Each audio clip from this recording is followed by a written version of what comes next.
Hello, everyone, and welcome to J is for Justice. I am your host, Jay, with you today, and welcome to my channel. If you like what you see here today, please consider subscribing. And if you could give this video a thumbs up, that is always greatly appreciated. Guest on a podcast called J is for Justice. I think there's just hope that she returns no matter what. Oh my God, that's Megan's house. Oh my God. Oh my God. And then, wait a second, you guys. We have breaking news. All of a sudden in the chat, there was breaking news that there was a raid going on in Houston, Texas. It may be connected to a high-profile case. That's her best friend.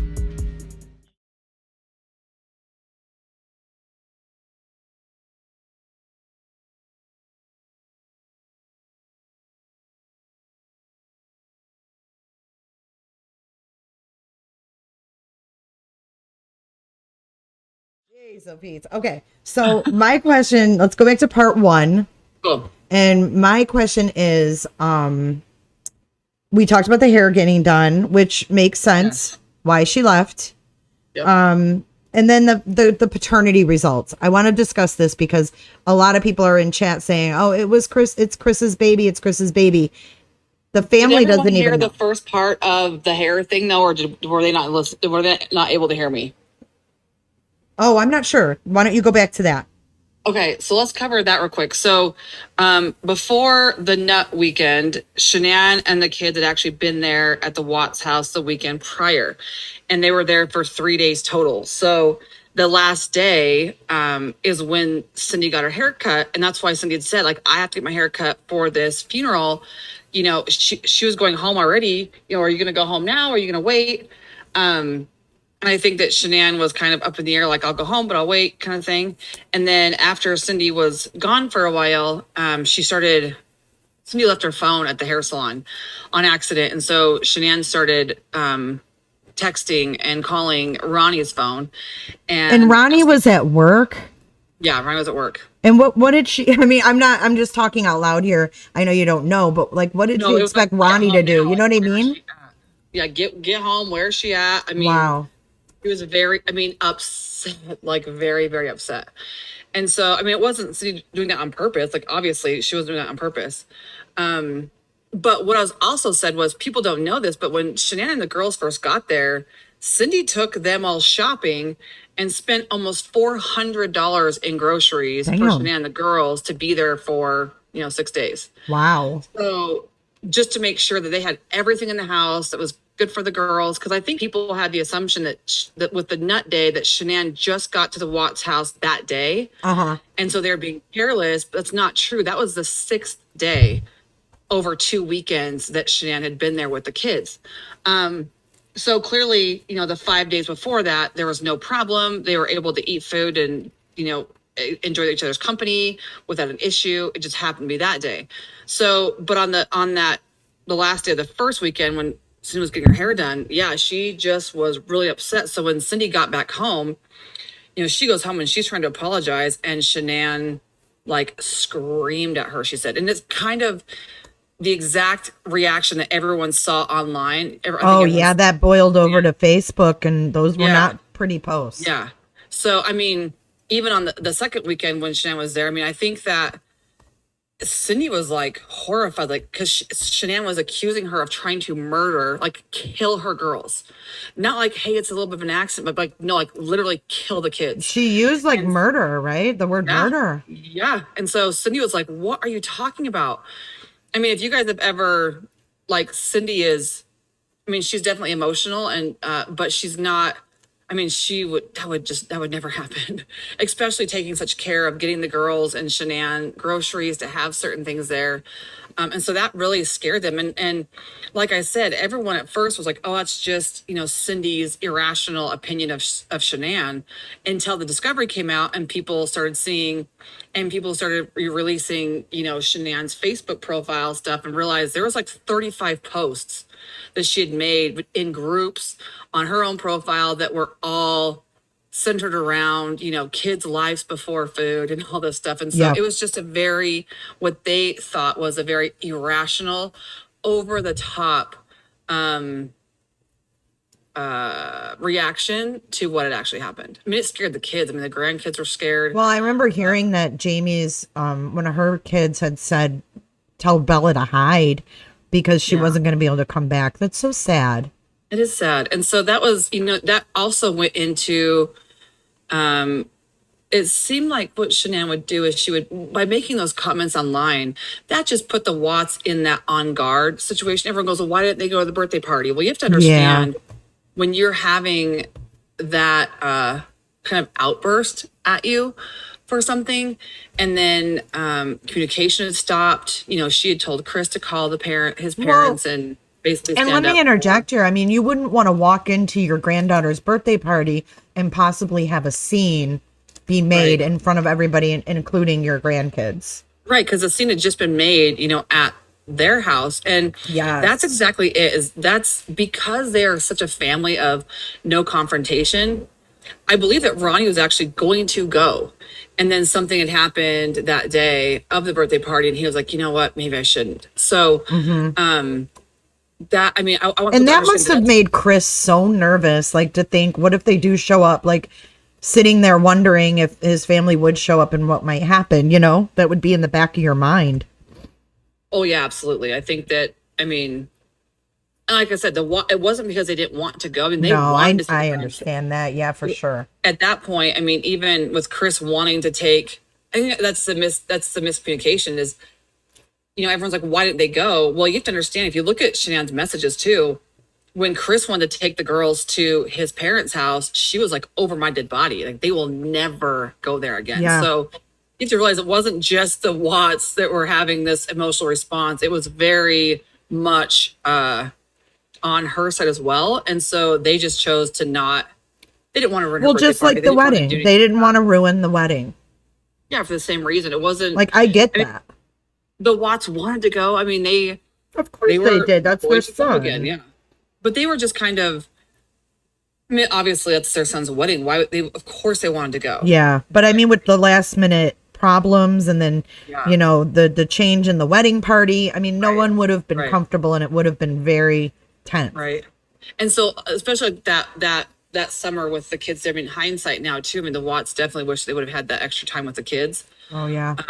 Because obviously, whether people agree that it's a loss that they suffer too, I mean, they suffer a loss, Yeah. And I get that people say that, well, look what he did, and look what, that's, you guys have to realize that, those are still their grandkids, It's not like they wanted this to happen either. Of course they didn't, And I think that I get why people have this very visceral reaction to this. And I don't think the emotion of this case, to be honest, will probably ever go away. Even if Chris going back to court, I don't know. I don't think it would ever totally end.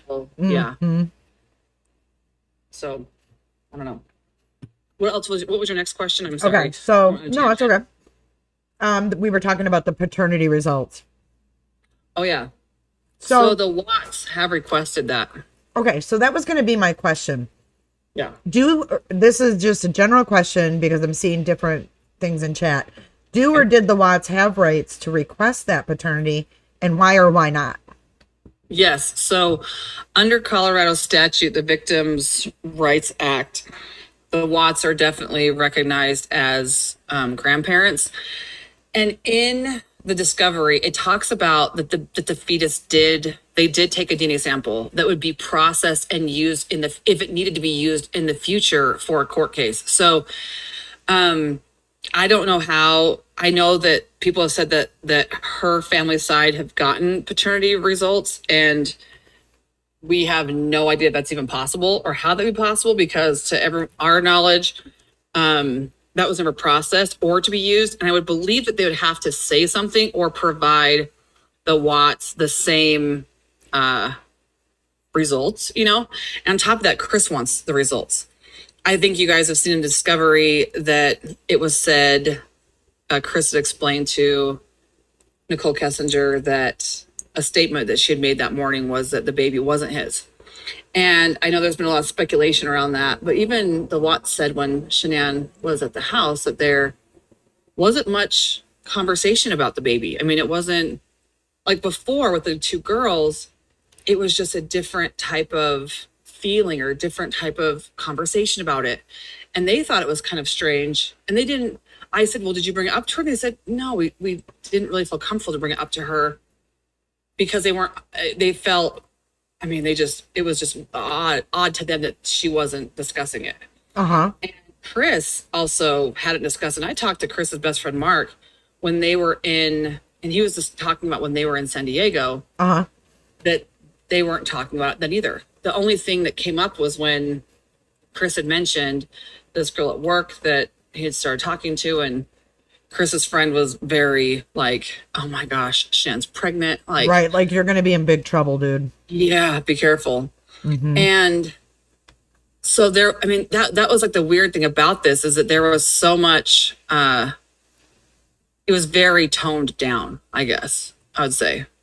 So yeah, the Watts, Chris, and I won't go into all the details as far as the speculation, but why it's so important is that there has been enough speculation afterwards that it's raised a concern. Yeah. And Chris would like the paternity test because even when Chris was there at his parents' house, he did only mention, I've asked him this and I've asked his parents this to clarify, to be perfectly clear. Chris did, when he mentioned getting an apartment for the kids, it was for the two girls. And he wanted bunk beds for the two girls. There wasn't. Yeah, you never heard him say anything or Nicole say anything, Nikki say anything about a crib. Right. Or a baby's room. And I thought that was weird at first. I mean, when he was just mentioned, when I saw that in Nicole's interview, but then after talking with the Watts, knowing their what Chris said to them, I was like, oh, well, he didn't also talk about it to his parents.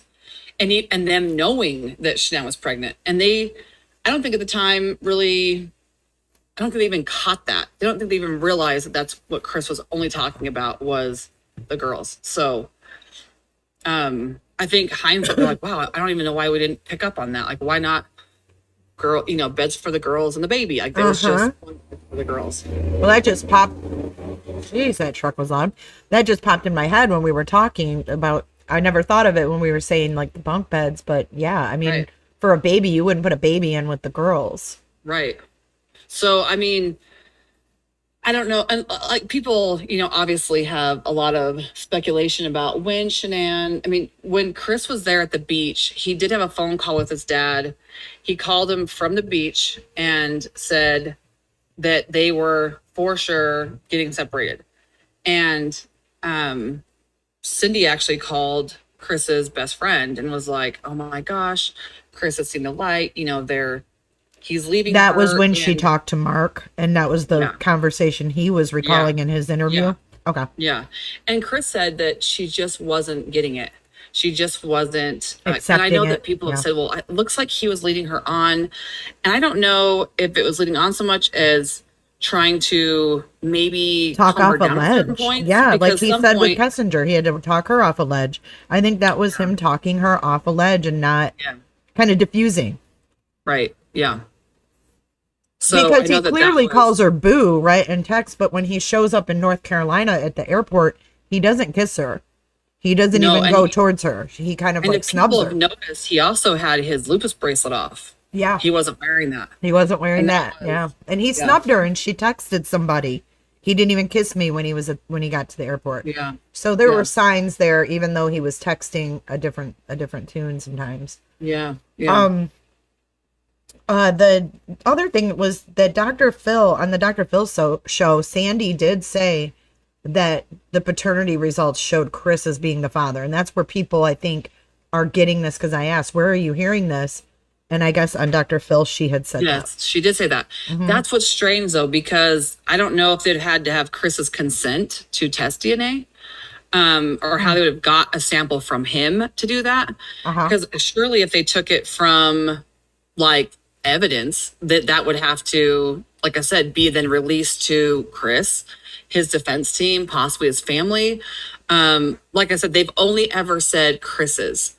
And they've never said a last name, and they've never provided the family or even the media with the results. I'm sure if there's no reason to hide that. I would feel that since that's such an area of speculation, they'd be more than happy to say, well, yeah, look, I mean, this is Chris Watts' baby. Here you go. Yeah. But I think that that's also what raises the eyebrow is why haven't they? Especially when this has been such a question. Yeah. The same thing goes with Chris's phone. The family was supposed to be released to that was supposed to be released to the family immediately, and they didn't do it. And they still haven't received it, right? Right. And they just kept saying, no, no, no, no, no. And somebody brought up a good point to me in an email. I love when people email me stuff because they have seen or questioned things or whatever. But someone mentioned that maybe they also haven't because then they'd be able to log in and see different evidence through the Vivint security camera, like the doorbell camera or something. Uh-huh. And I was like, interesting. I never thought about that before. Yeah. But they haven't returned it to him. And clearly with the phone, they have already done a complete dump of it. So they'd have a copy of everything, right? Yeah. So the fact that they haven't done that, I mean, if you guys look at this case, it has been the prosecution the whole entire time that has stopped the release of things like the phone, the autopsy. I mean, it just seems so backwards that they're doing that because typically it's the defense saying, oh, no, we don't want this evidence out yet. It's going to taint the jury. But for it to be the prosecution, that has definitely raised some eyebrows with a lot of people, because it is just so strange. Yeah, I got a question. Someone just put in chat, and I want you to verify this. I'm going to pin the comment. She says, there was a DNA test in the discovery. Chris Watts is the father of baby Nico. What page is that in the discovery? I will pull that up right now. Okay, Jen Demo, if you know the page in discovery, I'm going to search the discovery right now. It's just it's DNA because that is... I've never heard that was in there because that... They just stated in there that the fetus was taken to a lab. That's all I ever saw about Nico. So like right here in the Frederick Police Department on the property, it says DNA card for Bella Watts, DNA card for Celeste, DNA card from Shanann Watts, DNA swabs. Oh my gosh, the mind challenge. I have wondered that. Is it possible that CW was shooting blanks? I was just thinking that in my head because where she said that she had to use fertility drugs to get pregnant. But lo and behold, she didn't have to now because Thrive fixed the fertility problem that goes along with her lupus. Well, not just Thrive, but I believe if you guys go look at her Twitter, I think it was even earlier than that she mentioned while working with a company called It Works, which is like a wrap. the belly wraps. Oh my gosh. Yeah, she mentioned that I think one of the things on her Twitter was that she was off all of these medications for her lupus or whatever she's on due to the It Works. So to have two different companies, I believe with very, very different programs, to have both of those remove any and all signs. I mean, I feel like that would be a bigger conversation because I know lupus is a very hard thing, health wise to manage or to deal with. So I feel like that would be something that was more widely talked about if there was such help. Okay, I'm still clicking through. Well, that's through absurd that about the belly. I mean, you can't claim that those two different things are going to cure a disease. I mean, and then everybody with lupus would be using those. One other thing is, let's see. Well, I would like to know if someone who has lupus has used that and if it has helped at all. I've heard people in chat say that they do have lupus and they've used it and it didn't do anything. I did see that one time. There was a couple people that came in that said they tried Thrive and they have lupus or fibro, one of the two, and it did not do anything to their symptoms. There was a comment in chat. I'm still clicking through the discovery with the Control F of searching DNA. No, you're fine. And I still have not found it. I don't think it was in there. A lot of people are saying no. Oh, I know what I wanted to ask you about. Yes. Did you ever ask Chris about the supposed cancer that Shanann found on his private parts and saved his life? Cancerous. Yeah, it wasn't cancerous. It wasn't cancer. His parents hadn't even heard about that until I think this, and they're like, "What? Like, are you kidding me? Like, there was no cancer." Wow. And there wasn't any. It was just a little spot, and that's it. There was no cancer.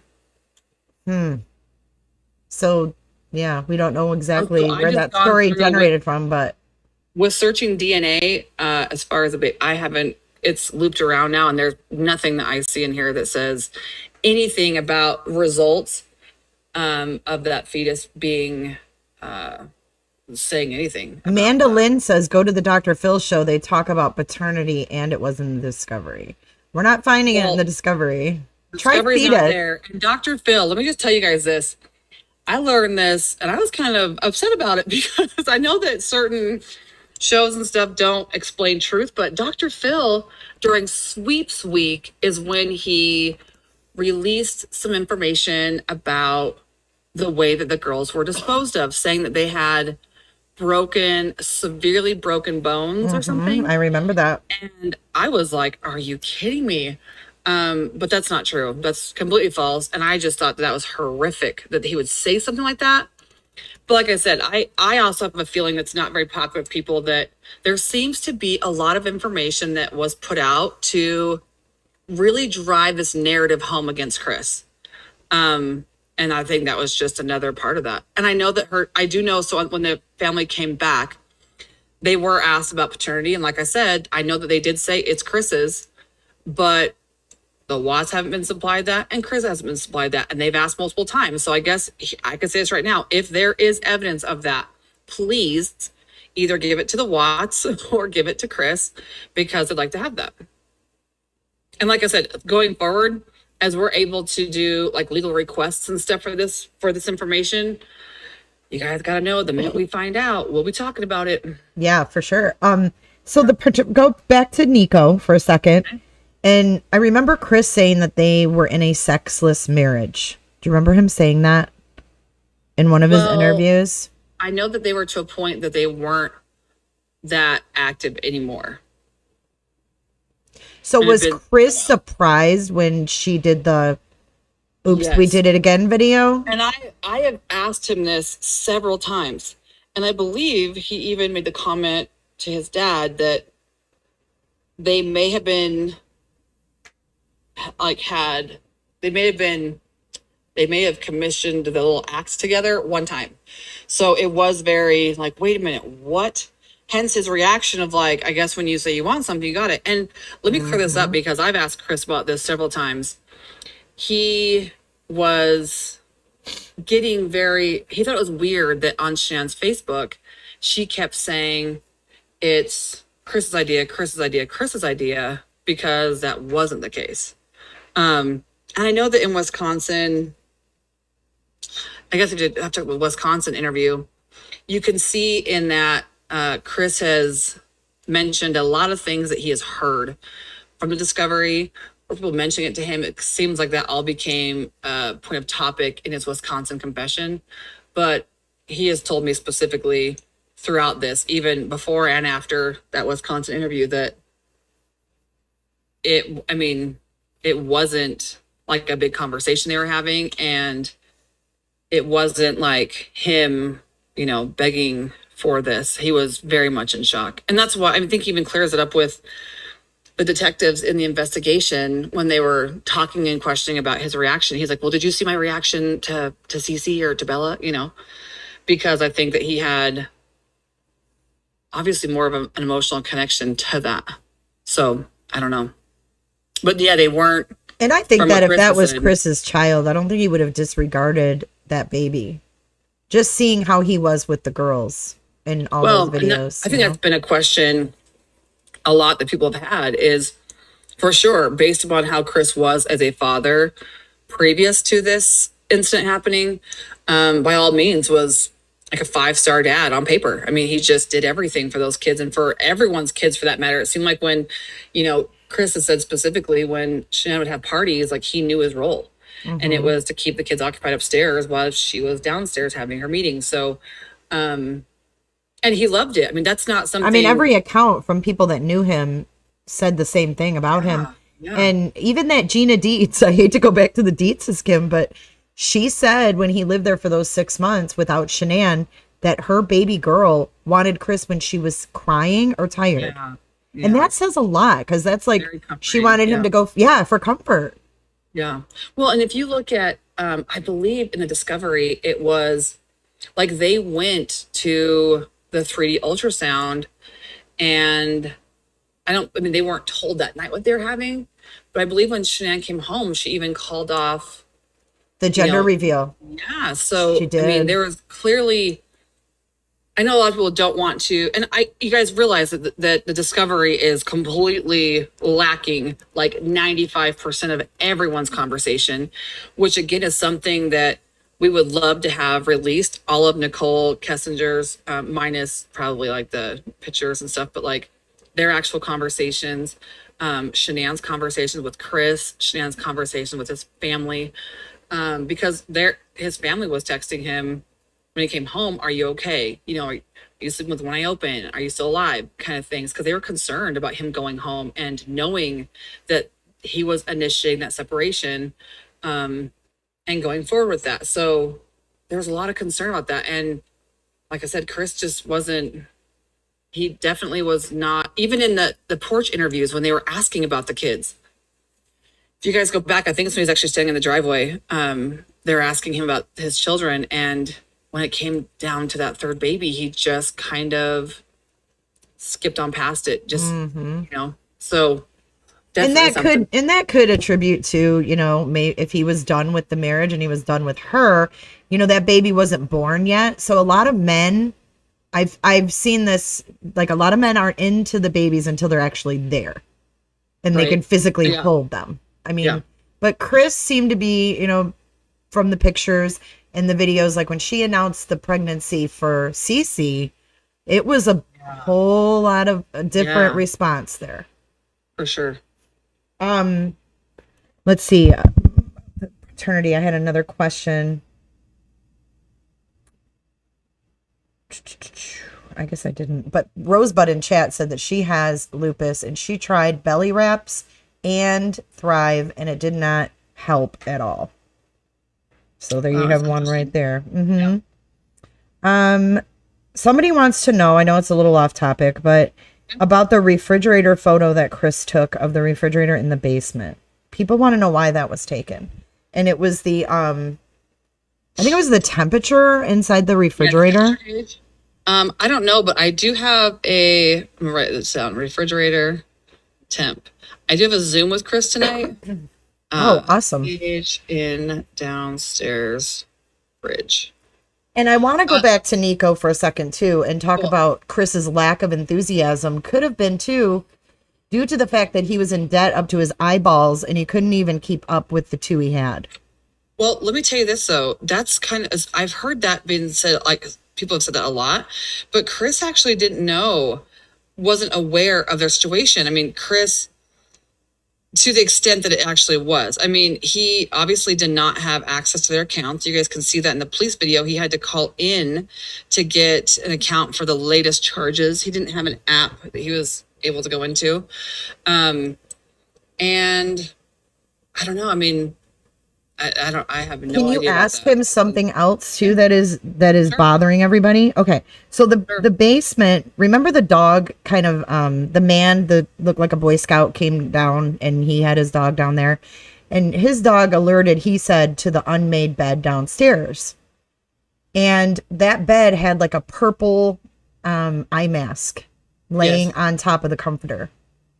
Yes. And everybody wants to know who was using that damn mask. Well, Chris said that they had multiple, because I've heard people say that mask was upstairs earlier and then it was moved downstairs, but that's not true. If you actually look at the pattern, they're both purple, but the pattern on the mask is different. And he said they had several in that house. So I don't know that was. I mean, can you ask him, like, did he wear one? I mean, I'm just curious because guy, I mean, you want it dark, but I thought it was interesting because it was purple and that's like Shanann purple, Yeah. So I just wondered if he wore that at night, to keep the light out of his eyes, which is weird because he got up so damn early. It wasn't light out. Right. So I can ask. Yeah, that's interesting. I mean, I did ask if they were even, the only question I've asked him about that was, were they there? It's like, as far as that family, he said, yeah. He's like, we had a bunch of them. So. Yeah, I know people have said, it could have been NK sleeping down there with the mask. I don't necessarily think that, but I'm just curious. He's never said that she's been there or stayed the night there or anything like that. He's never he had said that not happened. Oh my God. The Mind Challenge said, is that going to be a new color at Home Depot? Shanann purple. Could be. Oh my gosh. You guys are crazy. All right. So I think that was all of my questions about the part 1. Now the part 2, I'm trying to think. Oh, I wanted to ask too, how was Shanann getting around when she was there in North Carolina? Was her dad driving her around or what? I don't know about that when she was over there. I do know that he was the one to come pick her up the first time and the second time from the house. And then she was going, I'm sure she used one of their vehicles because I know that she was going to, I believe, come pick Chris up from when he stayed there. And then I guess there was the weather was an issue. And then Ronnie ended up taking Chris back. So I don't know what vehicle she was using when she was there. Okay. Rosebud says, Thrive gives me energy, but when I run out, I'm so tired. I sleep for days. Oh, I wonder if Chris, that's one thing that a lot of people have wondered too. And I've wondered myself, when he was using NK made it sound like he was really using a lot of Thrive. She thought he was using more than he was supposed to. But I know there was a duo like double patch thing, and she said he was wearing 2.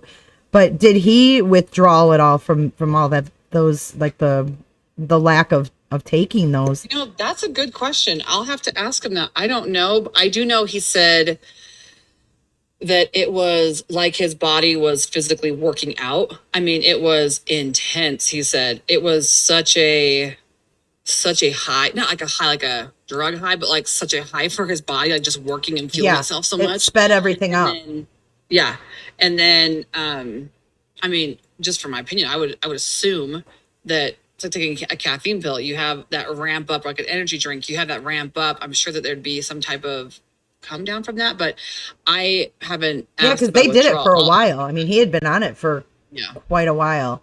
And they had to keep getting stronger and stronger as they came out with the, more in those patches, it seems like. Yeah. And I do know that some of those patches did require 2. So that could be something that NK thought that. Yeah, the duo or whatever. Not knowing that there was supposed to be 2. So the duo was 2 patches. Let's see. Do you know if anything was missing out of the discovery compared to when it was first released? Like, is it the original dump? Have they taken anything out of that? I don't know. I've heard so many people say that there's so much stuff missing or that's been taken or moved around. I don't know. I mean, I've heard that a bunch. It seems like even things that I thought that I saw originally were there that are not there anymore. And I don't know. Obviously, with the link that they have, I don't know if they can go in and edit that. I know people that have saved their own copy to their own computer, renamed it. I don't know how that would actually cut a tie or something, but I don't know.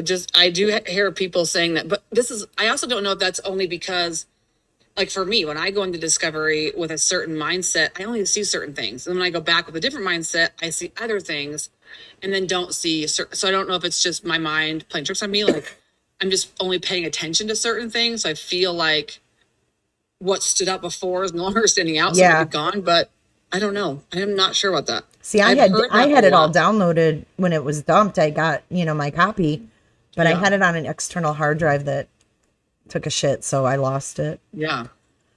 Well, I'm sure we can all just request it again. Yeah. Cause no one's personal. That's a good point, Megan J. She said no one's personal information was redacted when the discovery was first released. Interesting. Yeah, they didn't. They didn't. That's interesting. Yeah. They didn't beep anything out. They had full name, address, everything when they made those calls to the Thrive girls too. Well, I guess we should look into that. So if anybody has I know that I have several copies, but I'm the same way. I am like 6 hard drives deep in this, so I'd have to go back to. I guess I've never paid attention that much to know that, but I'd have to go back to like an original hard drive and see and compare. Okay. So Ann B wants to know, Kim, if you claim Chris was clueless to their finances, how would NK know and say in her interviews that he was stressed about being house broke and living beyond their means. So what he was saying in that conversation is he didn't see a need for such a big house, all these extravagant things kind of to his taste, that he didn't like, he was saying like house broke as far as like a paycheck of theirs went specifically just to the house. And they had their school fees. I mean, there was just, everything was such a high price that, I mean, he was shocked the first time they filed bankruptcy, because he was explaining to Nicole Kessinger, like, I don't understand why we make good money. Like, if we are, for us to go through some financial pitfalls in the past, like, what has happened? Because they were clearly behind in their mortgage in the beginning of the year because they had to take money from Chris's 401k. Right. So he knew she took the 401k and he assumed that they were caught up then? Yeah. Yeah. Yeah. So, but even for him, it was like, well, why are we behind? Like, that didn't. Yeah, like, where's the money going? Where was the money going?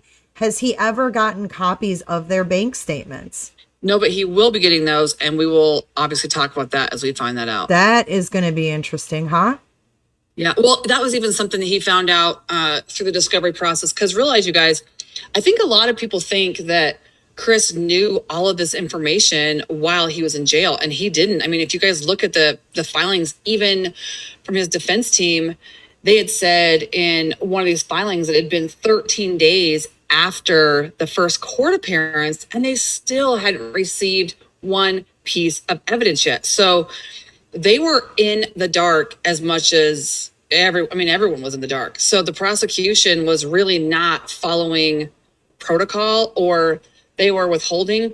I know a lot of it's been rumor of what's called the Brady violation. They were very nervous to not process information because they were potentially scared of, them finding something that would maybe implicate Shanann more as a part of this versus, and maybe clearing Chris or what have you. So, they were not processing stuff very fast, that's for sure. And they were not in that processing.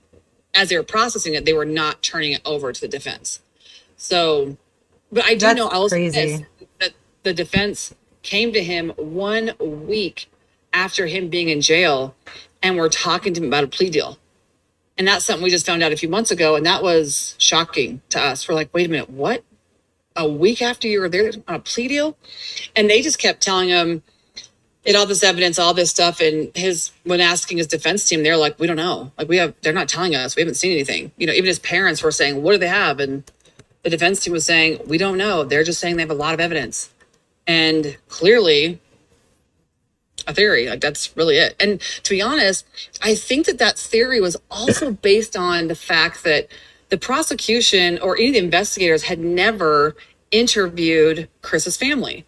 And so that's the very big point. When they found out that Chris was having an affair or having this relationship with this other woman, I think that I keep comparing it to the Scott Peterson thing, and let me explain why I'm saying that. Why I keep saying that is because I think that they thought he had not disclosed to anybody he was having this affair, or he was leaving, or that they were having relationship issues or marital problems or a separation coming.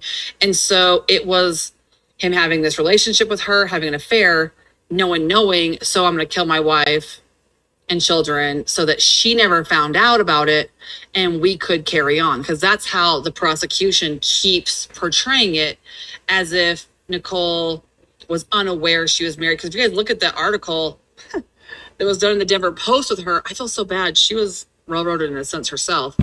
They really botched that article to make it seem like she didn't know Chris was married. Well, clearly she knew he was married because she'd been to the house. And wouldn't that be like in the Anadarko computer, maybe? Like, did she? I don't know who would have access to that. Yeah, I didn't know I don't know exactly what she did there. So I mean, but she was at the house. She knew that they were married. Oh, yeah.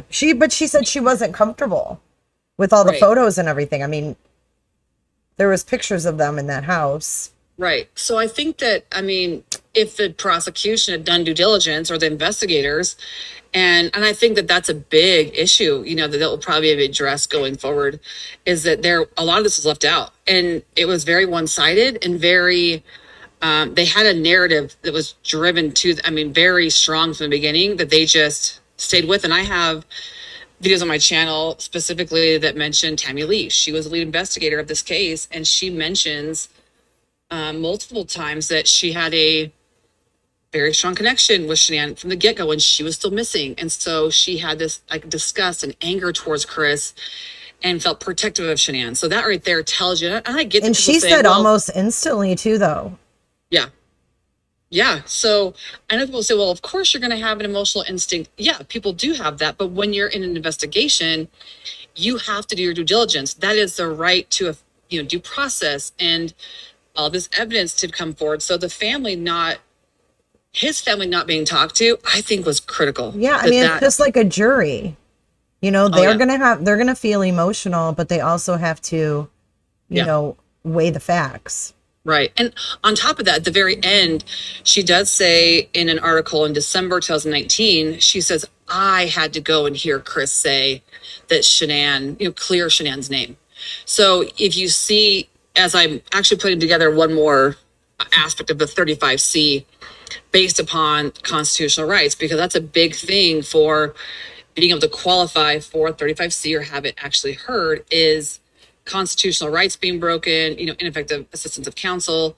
But there is a very big, Colorado constitutional rights and then U.S. constitutional rights as far as Chris that were very violated. So, excuse me. Can you explain why he did not give up his right to a 35C when he signed a plea deal?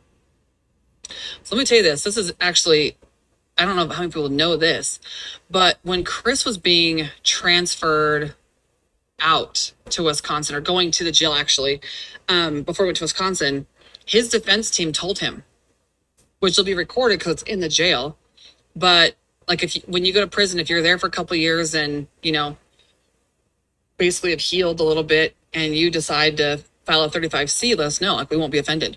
So I believe they put that in his head for a reason. I don't know why. Not that I've any kind of connoisseur of crime cases, but I've just never heard a defense team, kind of flung on the sword for a defendant like that. And that's crazy. Within his head. So I don't know. Chris, I tried to explain this before. I don't think people understood what I meant when I said this, but I know the DA, and I'll put this in a video on my channel, and I'll send it to you, Jay, too.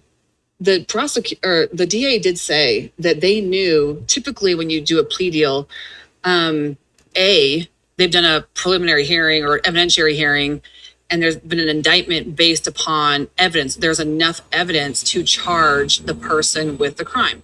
And so Chris didn't have one of those.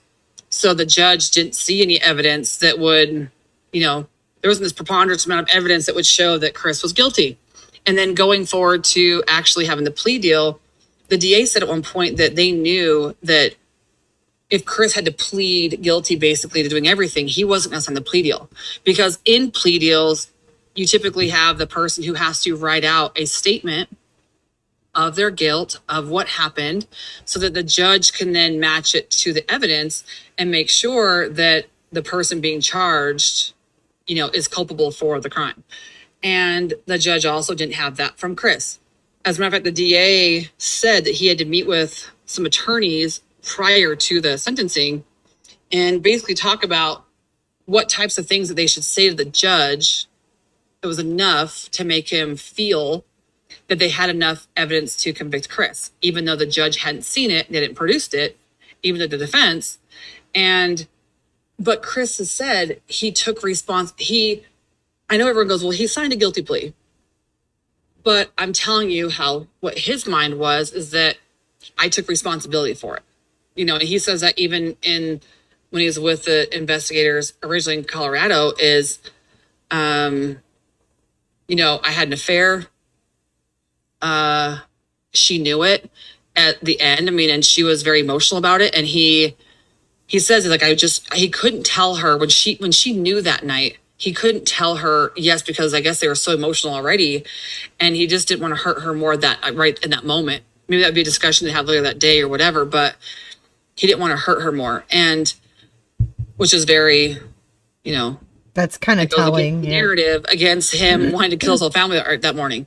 But he took and that's something he remained like he's taking responsibility for this, and that's so different. I mean, he's never told his family he's guilty of all this stuff. He's never also asked for his parents' forgiveness for killing the girls, or, he's always just said, this is my choice to do this, to take this deal, because he wanted to stop everything. There was a lot of pressure on him for people having to go, even when they were there. I'm sure they were like shaming and guilting him, like, you really, like they were, that we saw in the interrogation. You really want us to say that Shanann did this? Like, you really want to publicly say that? You know what I mean? Well, so I'm sure they were saying that to him, Oh, yeah.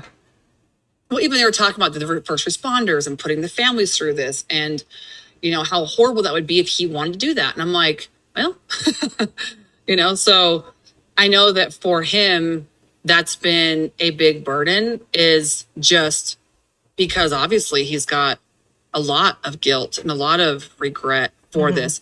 And that's something I'd like to mention to you right now, and everyone listening, is it's really strange. People either believe the Wisconsin confession, or because of they think that there's evidence based upon what he said, or they're just saying like Shanann didn't do anything, she wasn't capable of this, and so they believe the second confession because they've heard that he said he was guilty. But if you believe the second confession, then the evidence the things that he was describing don't match the autopsy, don't match the evidence. And, someone asked me not too long ago, like, well, if Chris was lying in that conversation, who was he lying to? And he was lying to those three people, because that's literally the extent of who he thought would hear that, because they were there. And he said that they were not leaving until they cleared her name, until they, he gave them all these details. And so if you think about that, now knowing that the things that he talked about literally cannot be matched to the autopsy, to the evidence, like, that's kind of strange. Like, why, as they knew that Chris was saying these things that literally physically could not match the evidence, why weren't they saying, hey, Chris, like, that doesn't match, like, try again, It just, again, it almost seems like even to their own words, like, it was worse than we thought it was, so it must be true. Well, that's not how it works, And I don't know. It's just, there's so much, you guys, with this case that just is. Oh, there is. And it's all over the place, just like all my questions. So I just have a couple more. Yeah. Okay. So I want to go back to Karen Epps. Yes. I went through Discovery and read some more. Yeah. So I found out in Discovery that Karen met Shanann at Primrose. Their kids went there together.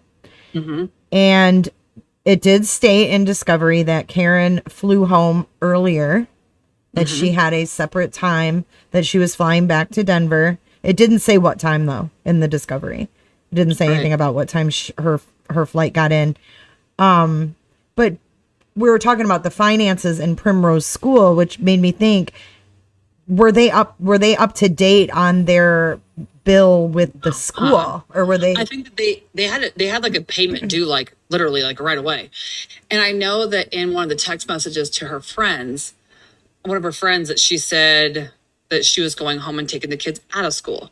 And that was something that people also were mentioning. If the kids were, like, if Bella was starting kindergarten, if you go back to when the kids were going back to school previously, there was such a to-do about those situations. And Chris was clearly confused about when they were to start school again, or the daycare portion of it. And Shanann didn't have the same, hoopla going on that she had previously.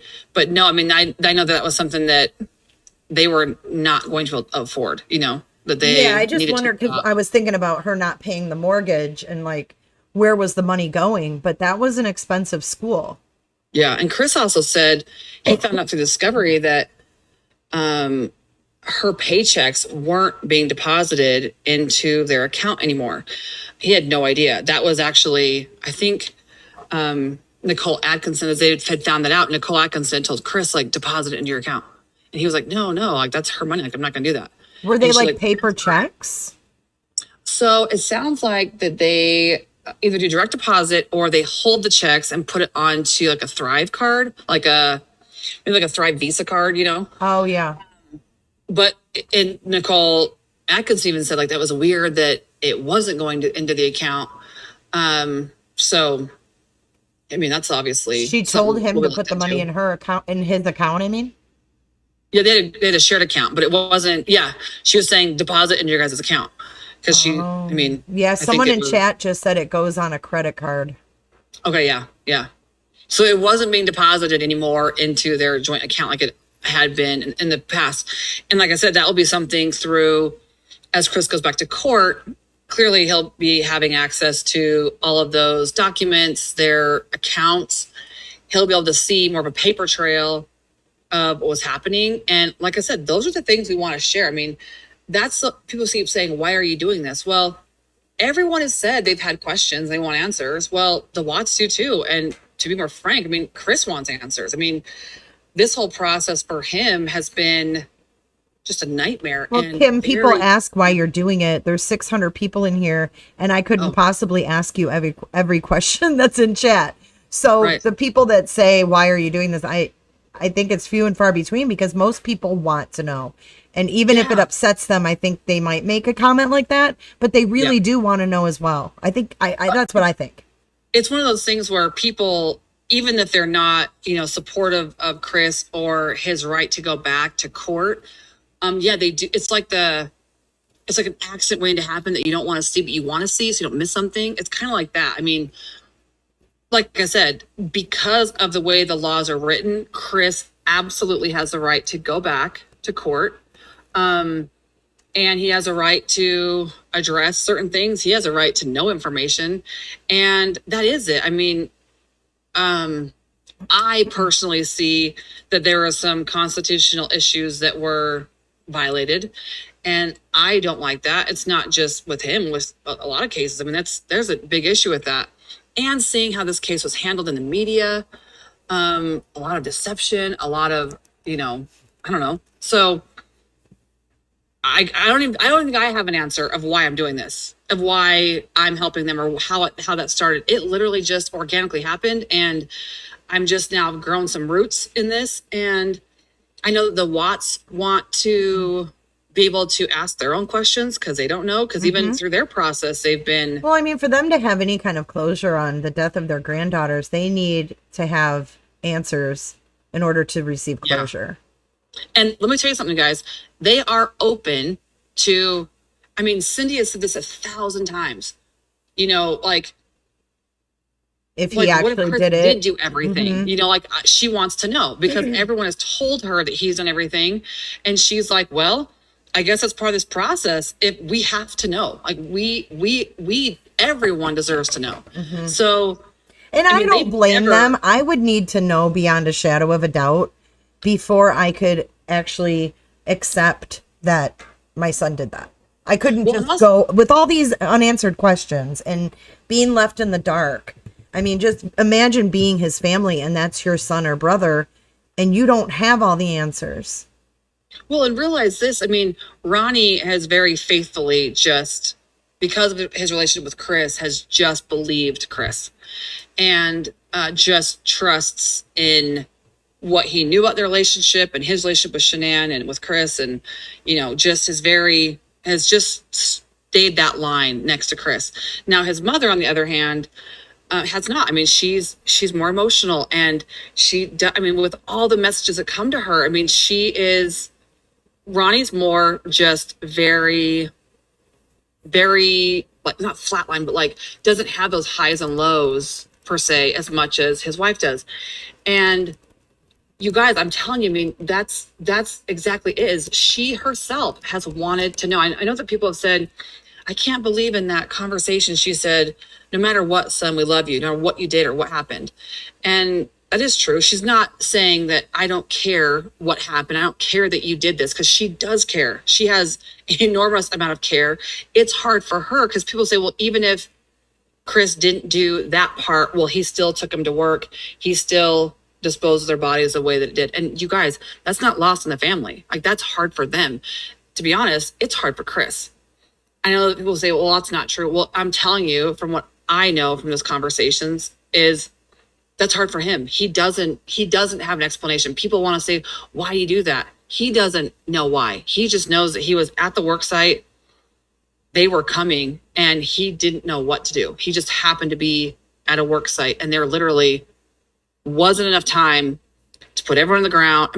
Yes, he could have done a lot of different things. Well, it's like I asked in our Patreon chat the other night when Dave was like, someone else had to be there. Someone else had to have helped him, or, why the oil tanks, da, da, da. It's the same thing. You're there. I mean, no matter how he got there, what happened prior, the bottom line is he was at Servi with 3 dead bodies and he had people coming out there. And if you look around, we've all seen the drone footage. There's nothing, but there is something. There's empty tanks that haven't been used for a very long time that weren't that far away. You can see them from Servi, from the 319 site. And people say this. I mean, I've said this, I guess, too, to people's questions about that. I have said multiple times, if Chris did probably anything else besides what he did that day, I think he's guilty, because I've said, like, Shanann's vehicle was in the garage with the garage door shut and her windows are like a limo tint, very, very dark.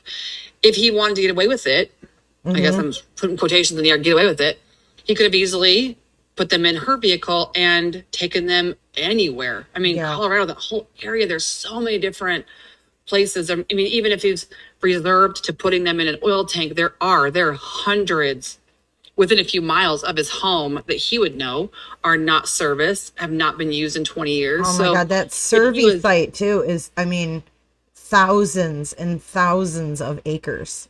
Yeah. I think that if he had done probably anything but that morning, I would definitely be on more of the side of like, well, you physically had to go way out of your way to do this. So that is strange, So this brings me to something I saw this morning that I wanted to run by you and ask you if you saw it, because I didn't even know it existed. But there was a Dr. Oz special on Chris Watts on November 3rd. Okay. Did you see it? This November 3rd or back when? No, just this month after the Netflix. No, I haven't seen it. Haven't seen it. Okay, so apparently there was an episode on November 3rd, and I have a clip of it. Okay. Can you hear the YouTube if I play it? I don't have it up right now, but I can open it on my phone. It's not long. It's only 41 seconds long, so it's not long at all. So yeah, go ahead and just mute your mic, and then we'll watch it. Okay.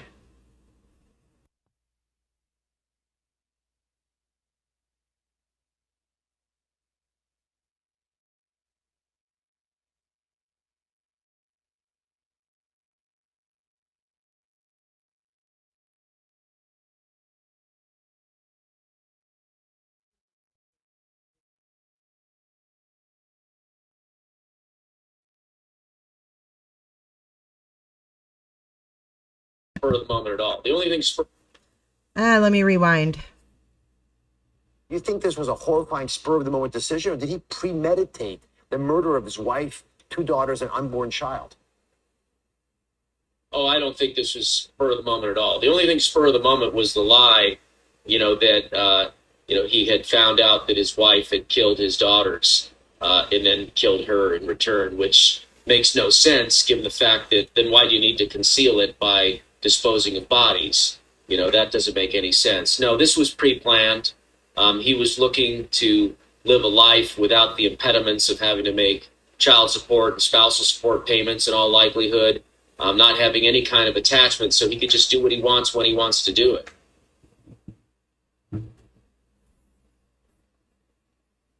Okay. That's the little clip. Yeah, so I think so differently. Well, that's what I wanted to ask you is, okay, we talk so much about all of the mistakes that Chris made if he really did all of this and wanted to get away with it and it was premeditated. What I don't get are these experts saying, oh, it's so obvious it's premeditated because he disposed of the bodies. But what they're failing to recognize is that he also, if we go by your theory, he also just committed a murder. Right. Right? So Yeah. it's not like he found his wife and children dead and he's saying, oh my God, I came home and they were all dead. And then I drove them to Servy and I buried my wife and I threw my kids in there. That would be different. We know that he killed Shanann at the very least. So that would account for being in panic mode. Yeah. Right? Sure, yeah. Not only are your daughters deceased, but you just with your own hands killed your wife. Right. Like, oh shit, no one's going to freaking believe this, you know?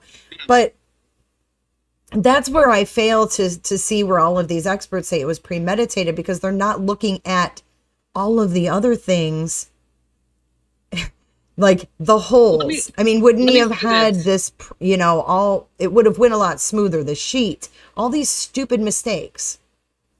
Well, and like I said, I mean, to be honest, if anyone knows anything about experts, every expert will have a different opinion. I was just asked this not like a couple nights ago on a different live of, you know, well, I have an expert that says different than what you do. I'm like, well, yeah, I mean, you get into a court, you're going to have two experts in the same field, on the prosecution side and the defense side that will like adamantly deny the other person's account because they're an expert and they have their own opinion, you know? So to say that experts also in this field realize they have their own careers. They probably haven't spent, you know, a year going into this case, and look, a lot of them are going off of what they've heard as well. And so there you have it. Because if you go to the Oxygen special, they had December 7th, 2019, they had an expert on that clearly said that this wasn't pre-planned because it was so disorganized. And that was someone that they brought with them for that special. He said, no, I mean, clearly there, you know, was the way they were disposed. He ran out of time. There wasn't a lot of thought into this. So, and like I said, I think the premeditation part comes from the belief that they put out there from the very beginning that he never had a conversation with anybody else about moving forward. Because on the contrary, at his parents' house, he did talk about having child support figured out and alimony. He had the numbers for it.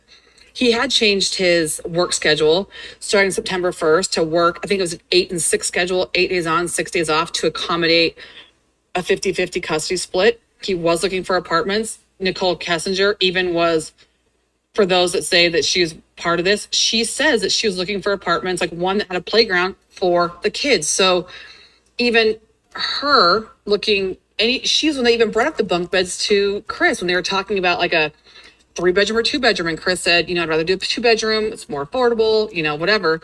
So those conversations were happening. They were trying to release this narrative before all that came out.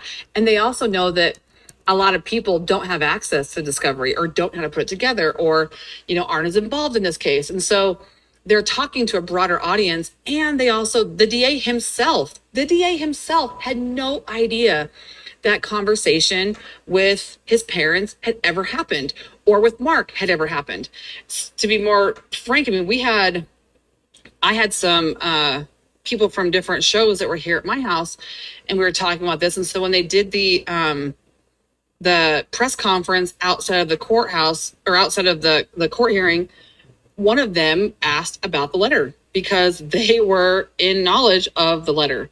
And you guys all saw DA Rourke look around and go, well, if there's a letter, I'm sure I would have heard of it. Yeah, I remember that. And you did know about it. Mm-hmm. So, and people say, well, that's the premeditation part. Well, no, I mean, if it was done by Chris only and his parents didn't know and it wasn't his family that wanted him to write that, then yeah, I could say that. But it was literally his family urging him, and please do this for us. And let's face it, don't you think that if it was anything other than that, if it showed premeditation, they would have used it? For sure. I mean, that's what I've said all along, even with with Nicole Kessinger. Clearly, there isn't evidence. They do not have it. They would have it plastered all over everywhere if there was evidence. And more specifically, the DA himself gets up in front of the judge, in front of the court, in front of all the press, in front of the world, and says, we have video evidence that shows Chris doing this. You know, 3 trips back and forth to his truck, 1 for each body, saying that he killed them at the house. So that's what they had enough, that was the evidence they had to charge him with the things that he was charged for, part of the plea deal. So then you have the Wisconsin situation, and now you come out and you hear him say, well, yeah, you know, that would make sense with the shadow. Like, his story would now make sense. Well, if you had enough to indict someone on these 9 charges, to flip-flop from a confession that was from someone who they said they couldn't trust, who they'd never hear the truth from. I mean, they have themselves have changed their story and their dialogue and their whatever so many times as well, that's mind-boggling. And because you don't hear crime scenes change. Yeah, you're getting convicted here. I mean, look at the Scott Peterson case. They think that he disposed of her body like in the water. If they all said now, no, we have evidence that he disposed of her in the park. I mean, everybody like, well, wait a minute. You guys charged him with this crime. How is it now this crime? So, I mean, there's just so much. There is so much. Speaking of his charges, are all of those charges are listed. And then we talked the other night, I think it was in the Patreon, about the added on charge for Nico. Right. And me and Dre were talking about that, and she lives out in Colorado, and she was telling me the case that was based on was a woman who had her fetus cut out of her stomach. Oof. And that was why I think it's worded, Kim, like we were talking about, the termination of a pregnancy. It was made for this case so that they could charge for the unlawful termination of a pregnancy.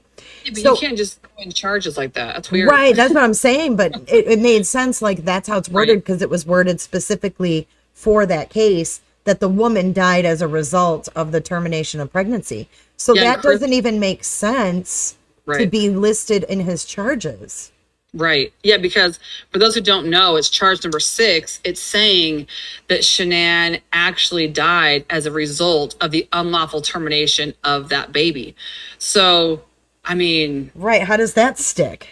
I think that's the whole point. Is like they literally just threw a bunch together. Yes. Yeah.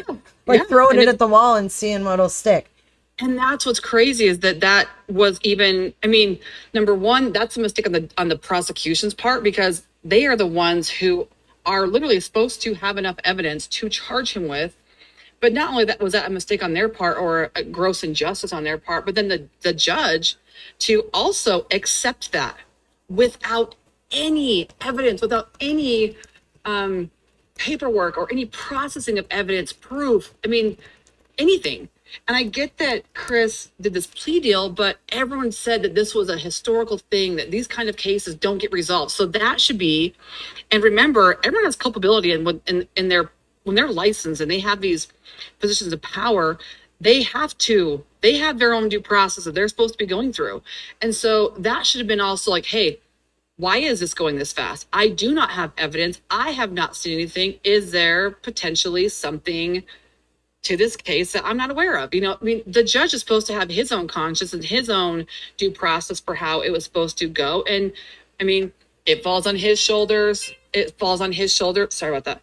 It falls on his shoulders as well as to, you know, why was that charge on there? Why did he accept it? Why, you know, this whole thing, why was it accepted the way that it was, you know? No, Andrea Delaney, the charge did not read that the baby died because Shanann died. The charge read that the woman died as the unlawful termination of the pregnancy, as a result of that.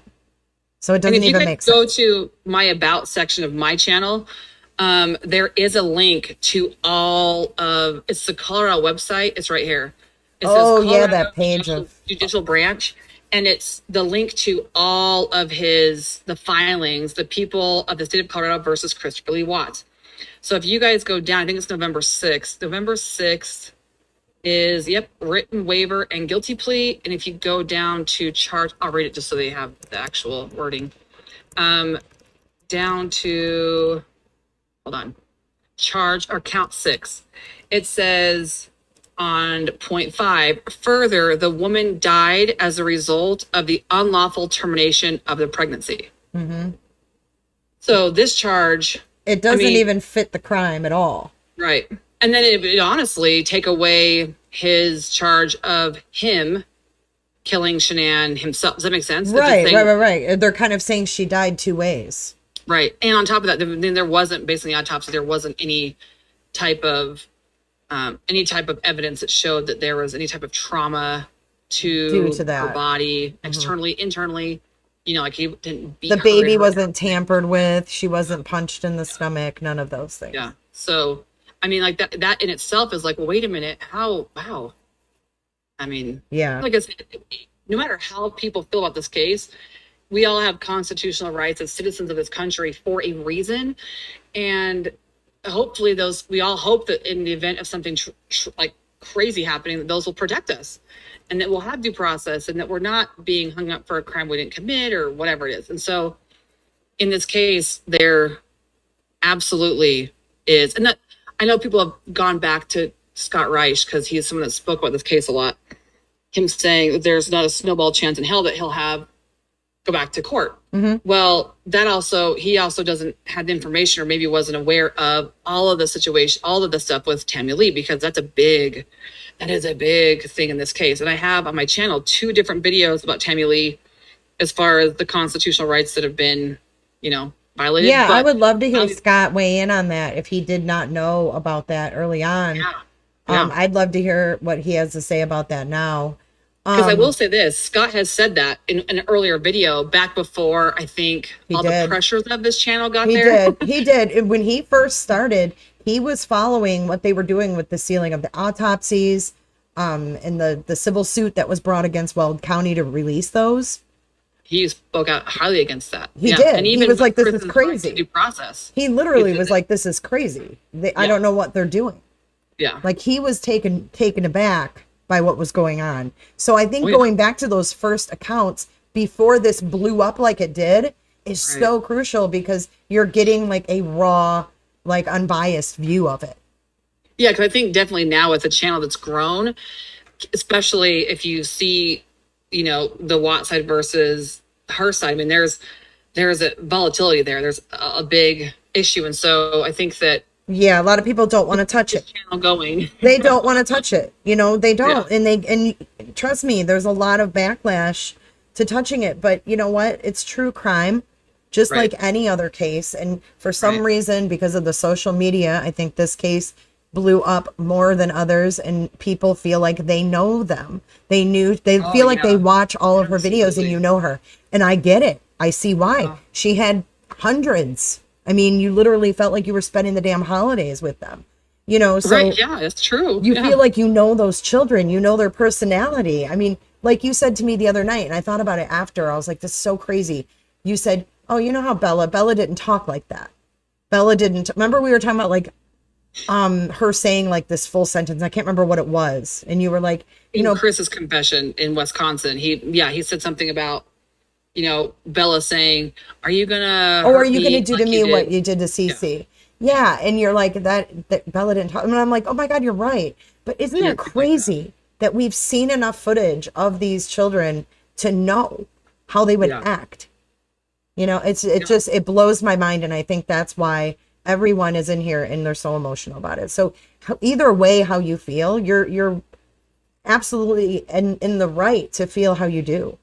But, I say that myself. I mean, just because I'm bringing this opinion and this voice from this side out does not mean I've never said that people aren't entitled to their opinions. Now, I don't necessarily like the hatred that comes with it, or like because I think that that kind of doesn't allow for a good conversation to happen when it's just like, you're wrong, I hate you, you're stupid, like that. I mean, when you don't come with an argument, like, hey, no, I read it this way.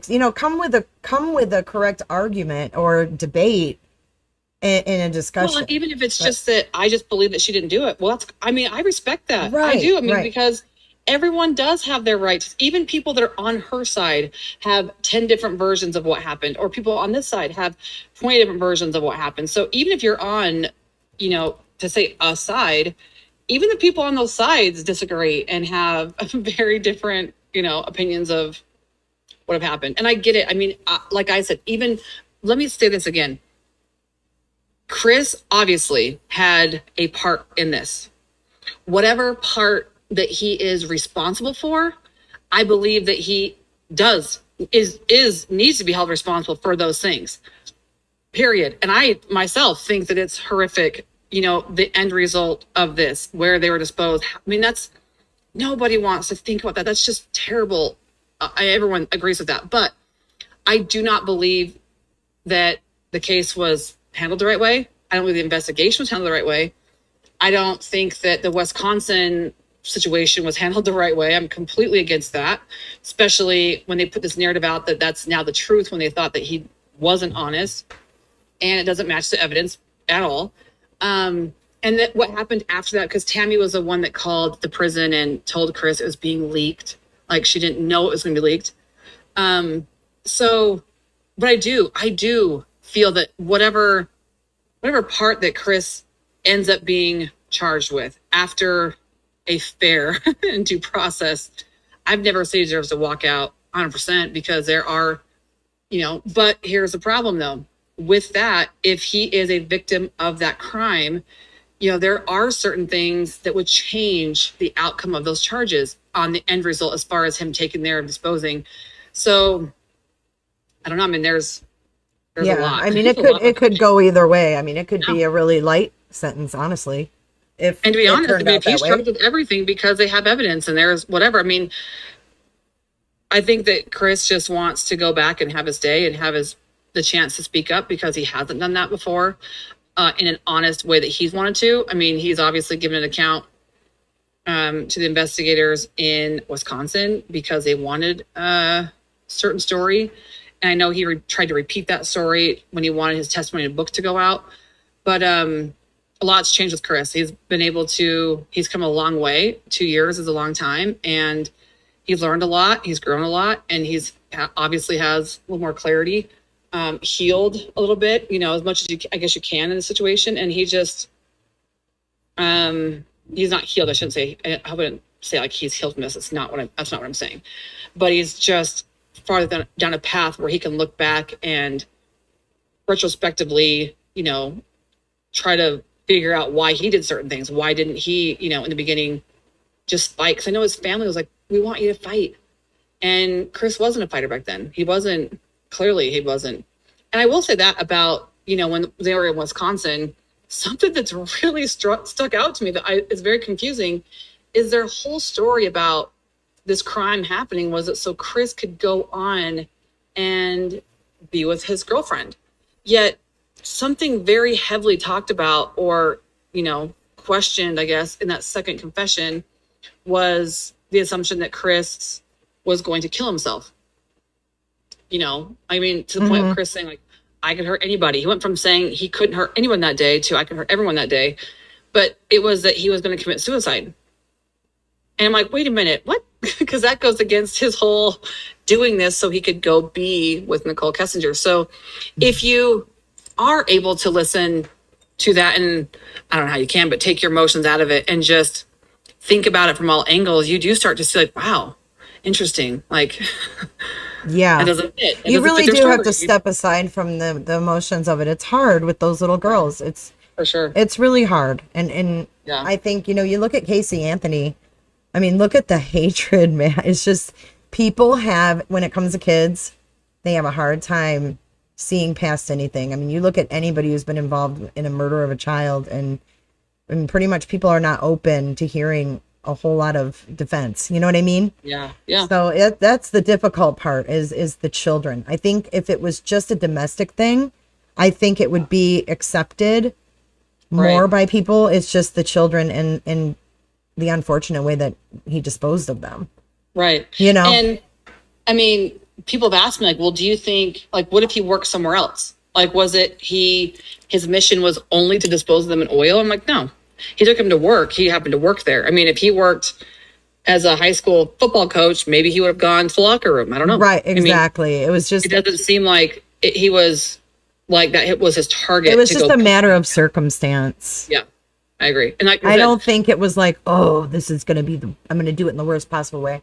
It was just a matter of circumstance and convenience, really. I mean, he was going to work as usual, and that's where he was. And he didn't think outside of that. I mean, and that to me kind of says a lot. Like if he would have, like you said, taken the Lexus and drove somewhere and dumped them in the middle of some field or woods, be guilty, for sure. I'd be like, all right, dude, what the hell? But I mean, this leaves so many more open avenues to what. Or if they were saying anything about a cover up too. I mean, he knew his truck had GPS. He knew the neighbor's camera was there facing the driveway, and he left stuff out at the site. I mean, even on the way home, knowing that Nicole Atkinson was at the house, he could have stopped real quick on the way back and picked up the stuff he left out there, and he didn't. I mean, so Carly, we're not making, or Charlie, we're not making excuses. We're explaining why it happened the way it, or why we think it happened the way it did. yeah, Yeah, and I don't think he was a narcissist either. I don't think so either. Mm-mm. I mean, if he was a narcissist, I think that he wouldn't take responsibility for, certain things, or he would have. I think that a true narcissist would have handled this whole thing differently.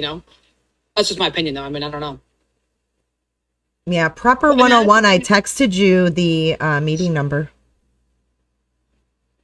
Let's see. All right, so everybody wanted me to ask you if you or what you think about the shadow theory in the video from Nate's video. All of this, that's been brought up to me a lot the last, I'd say, month.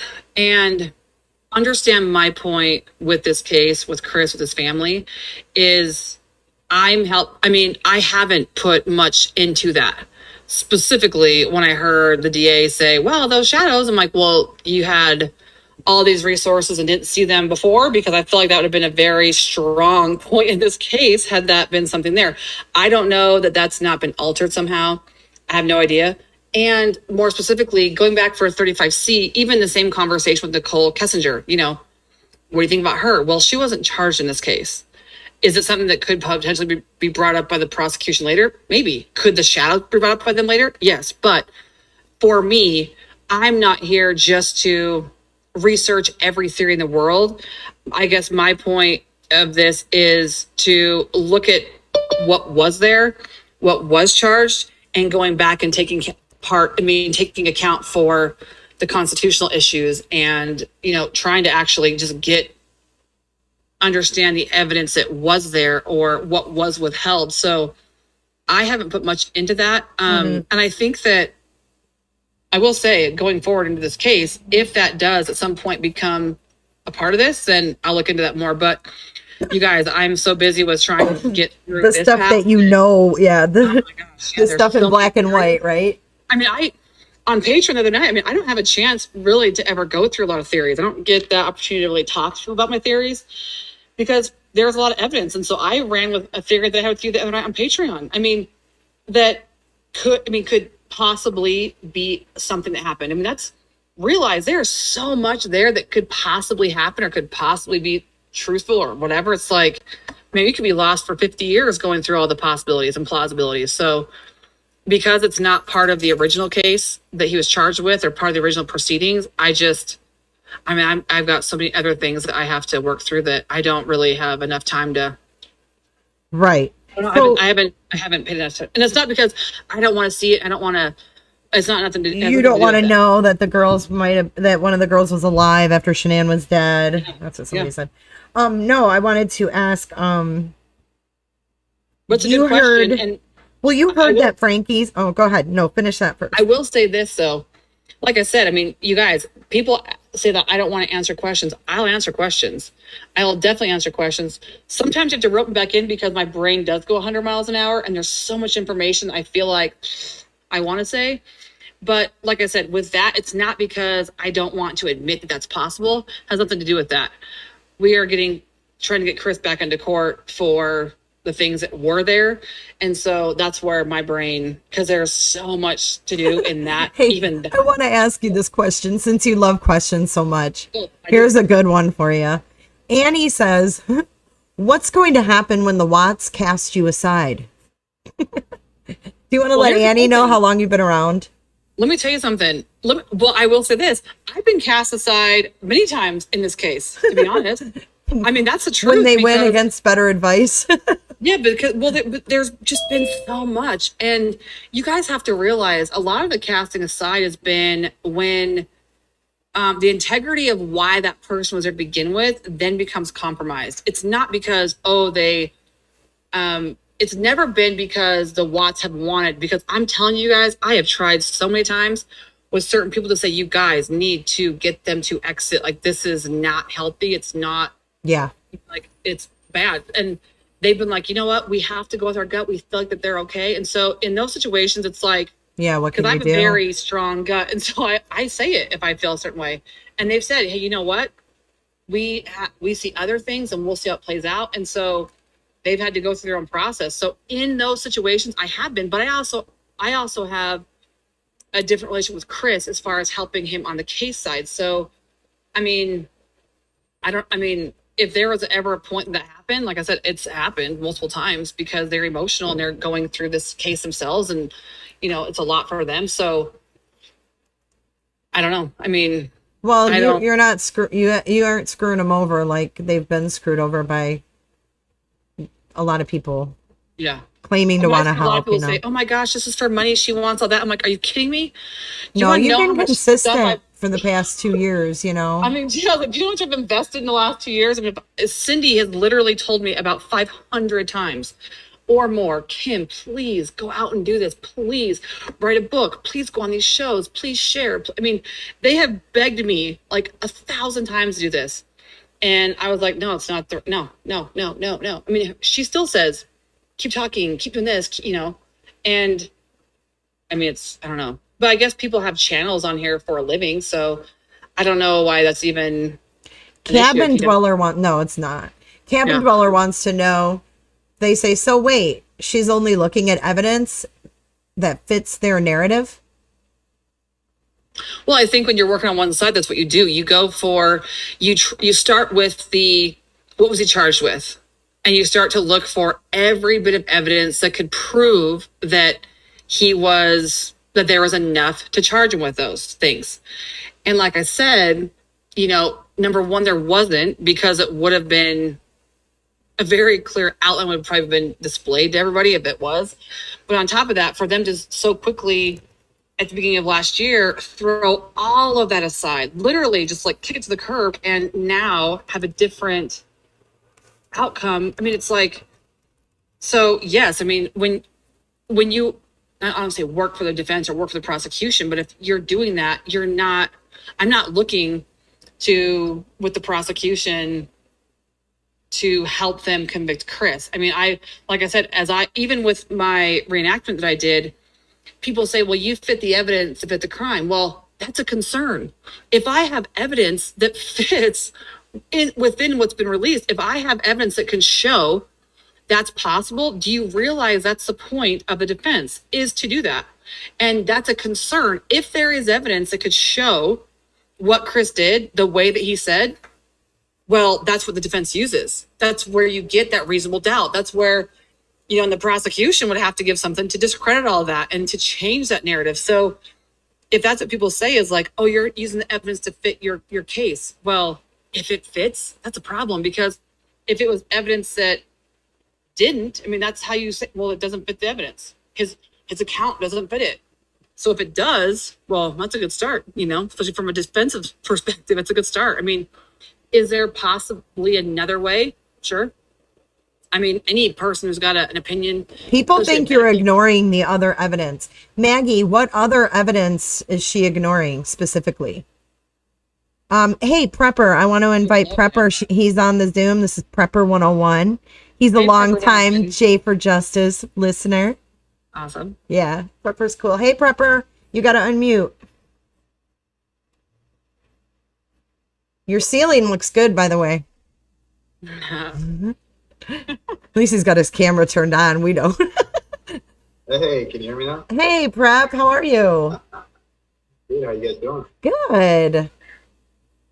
So what's happening, Prepper? What did you want to add to the conversation? No, I just seen some people talking about like some of the events that may or may not have happened at the oil lease. Now, I want to tell everybody, you work in the oil fields like Chris did, correct? Correct. I'm an oil field lease operator, just like your guys.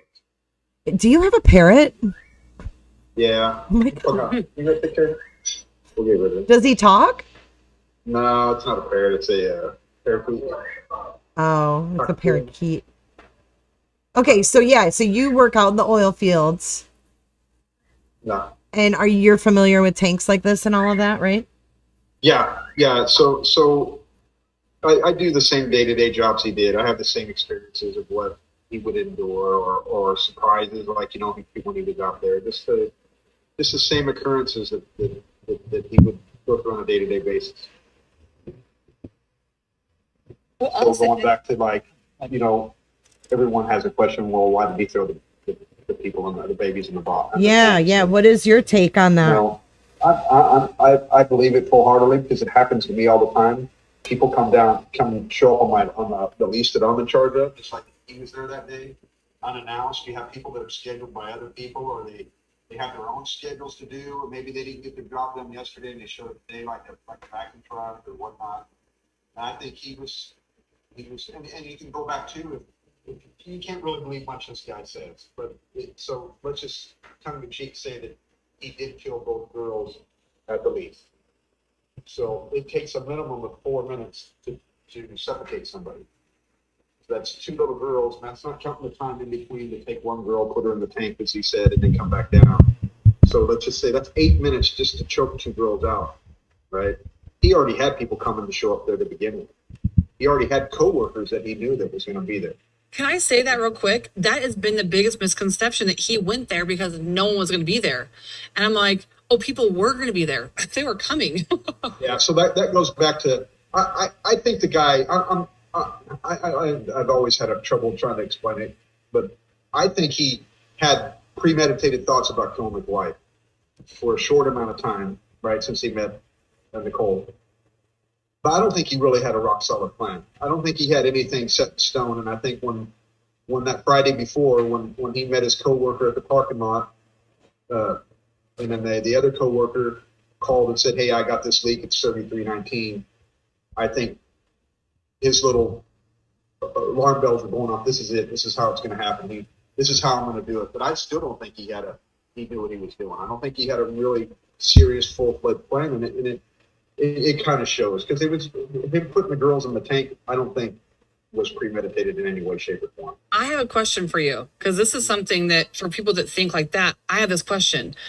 So number one, when do you think that those thoughts started? And number two, then are you saying that Nicole, because he was telling his family he was moving forward, he included Nicole Kessinger in these plans of looking for apartments for the kids. So do you think that was part of his plan, like to make it seem like he wanted a life going forward, but then he was probably he had his foot in two different thoughts, right? He was standing in 2 different places at the same time. He had to. So look at it from. Don't look at it from my point of view or your point of view. Try to get inside his head, right? And I'm a guy, and I live in the same world he does, so it's easier for me, right? I'm in Chris Watts' head right now, and this is everybody's still alive, and I'm going to get a divorce, and I'm going to get an apartment for me and the 2 girls, which he's not going to get full custody of, by the way, if he gets custody at all. And then he's going to be in this apartment. Now he's going to have to pay for an apartment. And he's going to have to pay child support, not for 1 kid, not for 2 kids, but for 3 kids. And he's probably going to have to pay alimony to his wife. Yeah, he'd He's figured going to out lose his house. He's going to lose his house. He'd already borrowed $10,000 from his 401k to get caught up on house payments that they still were behind on. Right? They had major credit card debt. They were flat ass broke. He was never going to have any money for the next 20 years.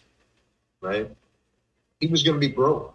So that's my question. Like, he had accounted for all that. Like, well, minus the like how much that they were in, because he didn't have control of that, but he had figured out based upon his salary. He already figured out the numbers for child support, alimony. That's why he went from a 3-bedroom to a 2-bedroom. He wanted to get a small vehicle to have for the girls. I mean, I think that's what I'm saying. Do you think that all of that was just fake to make? So go back to a statement you just made. He's going to get a small car for him and the girls. Him and his wife are both working right now, and they don't even have their own car. Both vehicles they have are company vehicles. One's a Thrive car that's leased for her, and the other one's a company truck. They didn't even have a car. I mean, that's how broke they were. Well, no, they got rid of. No, I don't think it was that. I think that was also actually a money saving thing, because the truck was for work. and the vehicle was getting taken care of through Thrive. I mean, they'd sold Chris's car originally, and I mean, they had money coming in. They just chose to spend it certain ways. You know, I'm sure if they wanted to afford to have a car, they could have. I mean, especially Kim, did they have to pay for those trips, the Thrive trips? Yeah, they pay a portion of those trips for sure. Okay. Yeah. So there's a good chance, and you probably know more about this than me. This is my point of view seeing it. There's a good chance that she was probably putting in more money into Thrive than she was getting back. Yeah, that's right? what it seemed like. Well, So- I guess so that's why I it had was that she was in a question. losing venture, and she was doing what some companies and all governments do. When you fail, you double down and try to do more. So she was going on more trips. She was giving out more product that she had to pay for that out of her pocket. Right? It was a pyramid scheme to begin with. See, and that's why I have always thought that she had more to lose then with the divorce, because she potentially wasn't used to, you know, having to have the income for that. I mean, granted, she'd have child support, alimony, that kind of thing. But like, that's what I'm saying is, do you think that him having these discussions with Nicole Kessinger and with his family, because even Nicole Kessinger, when she was being interviewed, when they came in and said, no, he did it all to be with you, she was like, no. Like, like, why? Because I knew that they existed. I knew he was married. I knew he had kids. What was he going to do? Just tell me that they were no longer around, that they were out of his life, and I'd be okay with that? So that's why I guess I've asked every person who said that this was premeditated, well, then was his talks with her looking for places, how do you play that out in your head if you are saying you're Chris? Because then when they do disappear, she's been looking for apartments. She's been, you know, his family knew that this was happening. His best friend knew this was happening. What do you think that conversation would have been for him to be able to wipe away everything, even with her family, his family, Nicole? What was that conversation? What do you think that was going to be? Or do you think, like I said, was that just part of, I mean, the con, that he was just making it seem like he was okay with having that go forward? He was including them, but then I guess what would be that conversation after that? Like, once they were not there, because I've always said, see, that's where you go. He didn't even get that far. I mean, he wasn't even past killing him. He didn't even. It happened so fast. He didn't even know where he was. I mean, you can go back to when you ask when did this all started. I think it started before Nicole. I think he was in a relationship he didn't want to be in for quite a while before then, right? And he started using Thrive or working out and getting into shape, and he started getting noticed by the girls and started going, you know what? I mean, because I've been there. I was just like we talked about this a year or so ago with Dave. I've been in the same place this guy's been. You know, I've worked out and got into shape. Chicks dig me, and I was like, man, you know what? This is cool. I want to be single again. I don't want to be tied down. You know, that's what he did. And then he met Nicole, and that was his off ramp to get out of that relationship he didn't want to be in. do you think that relationship was just temporary then for him? Like, he wanted to have With like Nicole? Yeah. Oh, I can't. For him, no, I don't think he felt. I think he. You know, when you first puppy love, when you first meet somebody, everybody they could shit on your face and you love them. You know what I mean? You just don't care, right? I think he loved everything about her, even for all her faults and wrongs. He did. He because he got infatuated. That was his off ramp, right? For her, no, she was just using this dude. She was trying to be dominant against his wife. She said she was no different than a men do the same thing, and she was doing the same. She was out playing, right? She's young, sexy, right? She doesn't have no kids. She's just out going around having fun, and that's what he wanted to get into, right? Yeah, see, and I think that's for me when people, you know, and thank you for coming onto the panel and talking, because I love this. I love trying to figure out, because it does make me go back into this case and look for that. Because when people say I don't want to see all the other evidence, like, number one, these conversations, what brings that, you know, that thought process for me to go in and look, I do look at those things.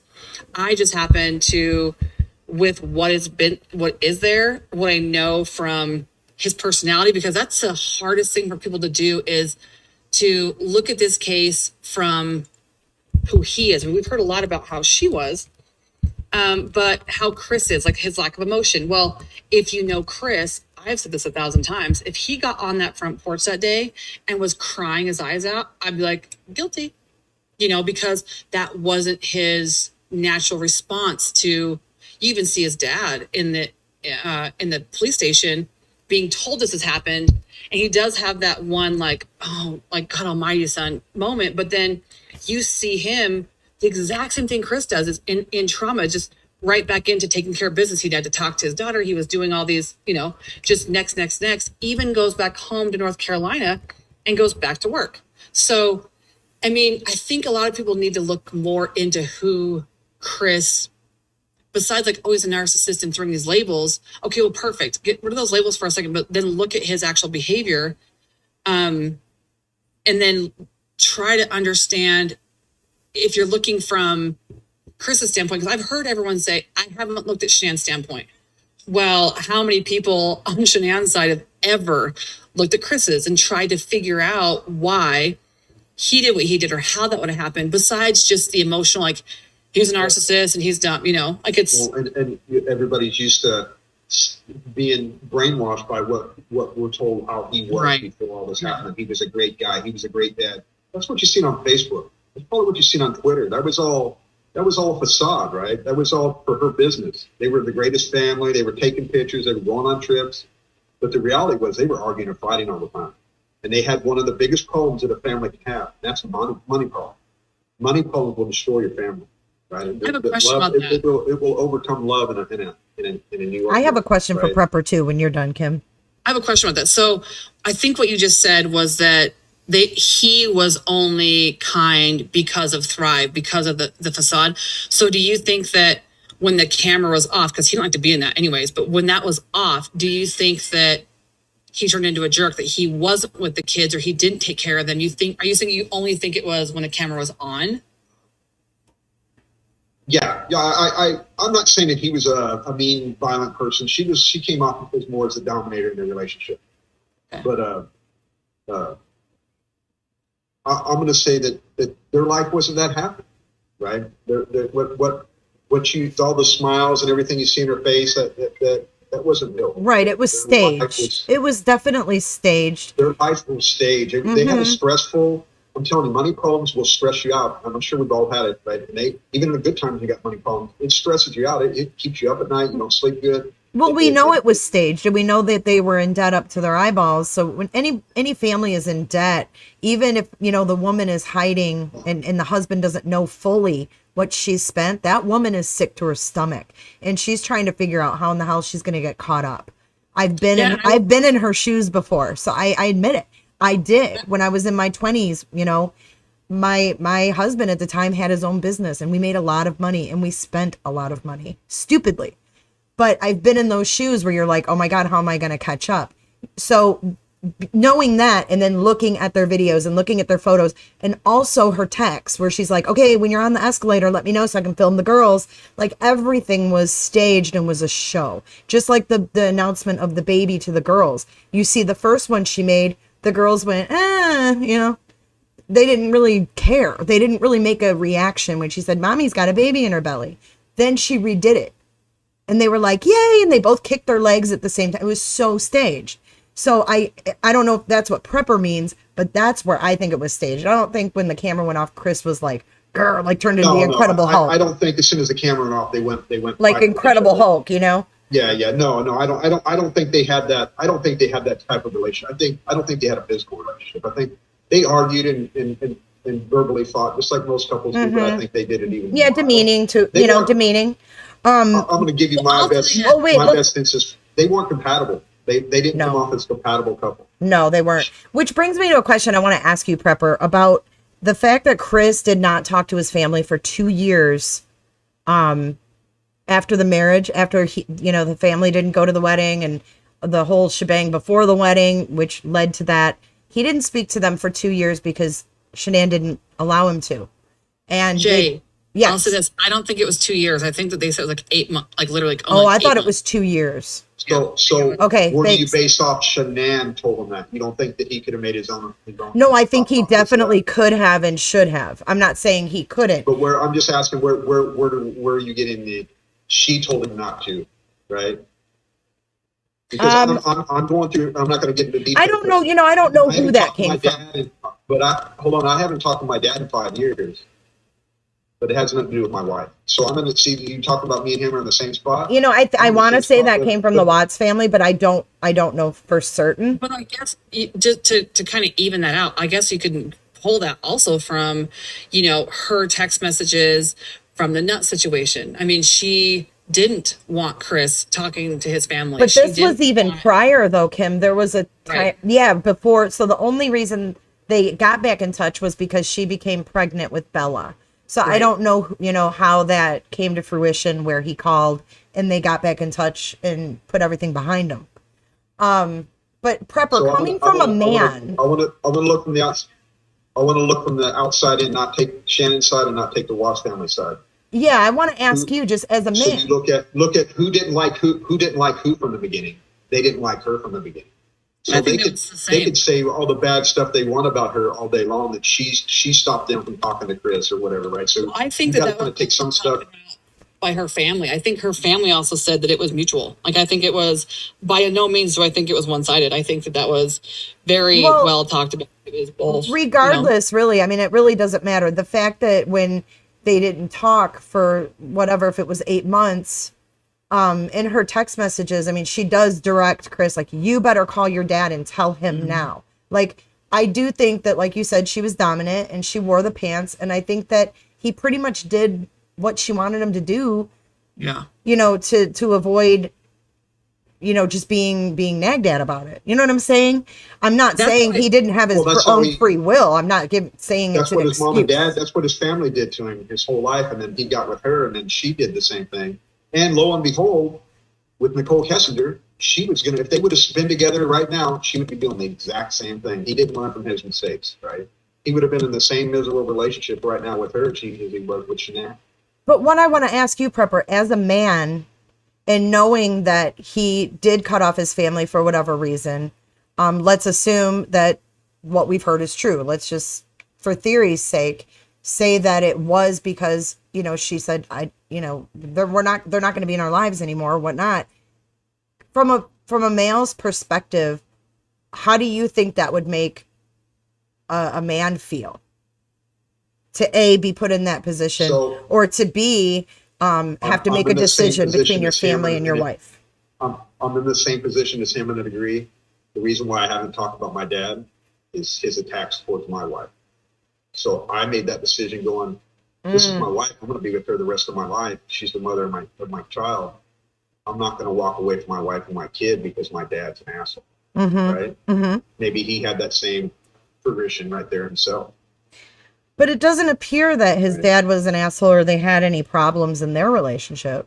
No, there wasn't. Well, not towards him, maybe towards her, because there's videos of them walking, and when they're in South Carolina, and that was in downtown Denver. You would think, with Denver, wherever they were, you think she would be hanging out with the mother-in-law, and they would be getting along, doing stuff. But in a normal relationship, that's what happened, right? You go, hey, I'm going to go hang out with my dad. You go hang out with my mom. But Prepper, how can you hang out? How can you hang out with someone who's videoing the entire trip that you're walking down the street? Like, I wouldn't.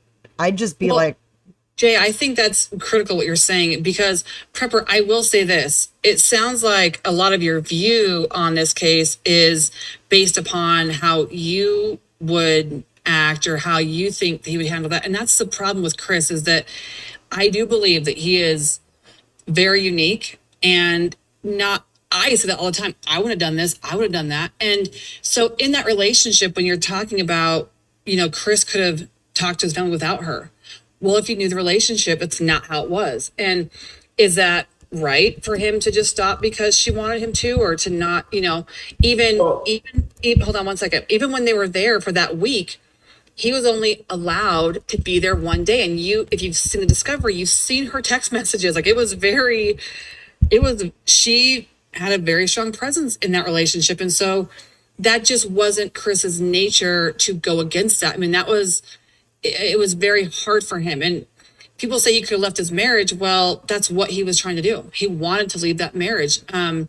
Was it a long time? No. I'll tell you why I think that is because it's even taken until probably 6 months ago that for him to really be able to articulate seeing, certain things as controlling or as, all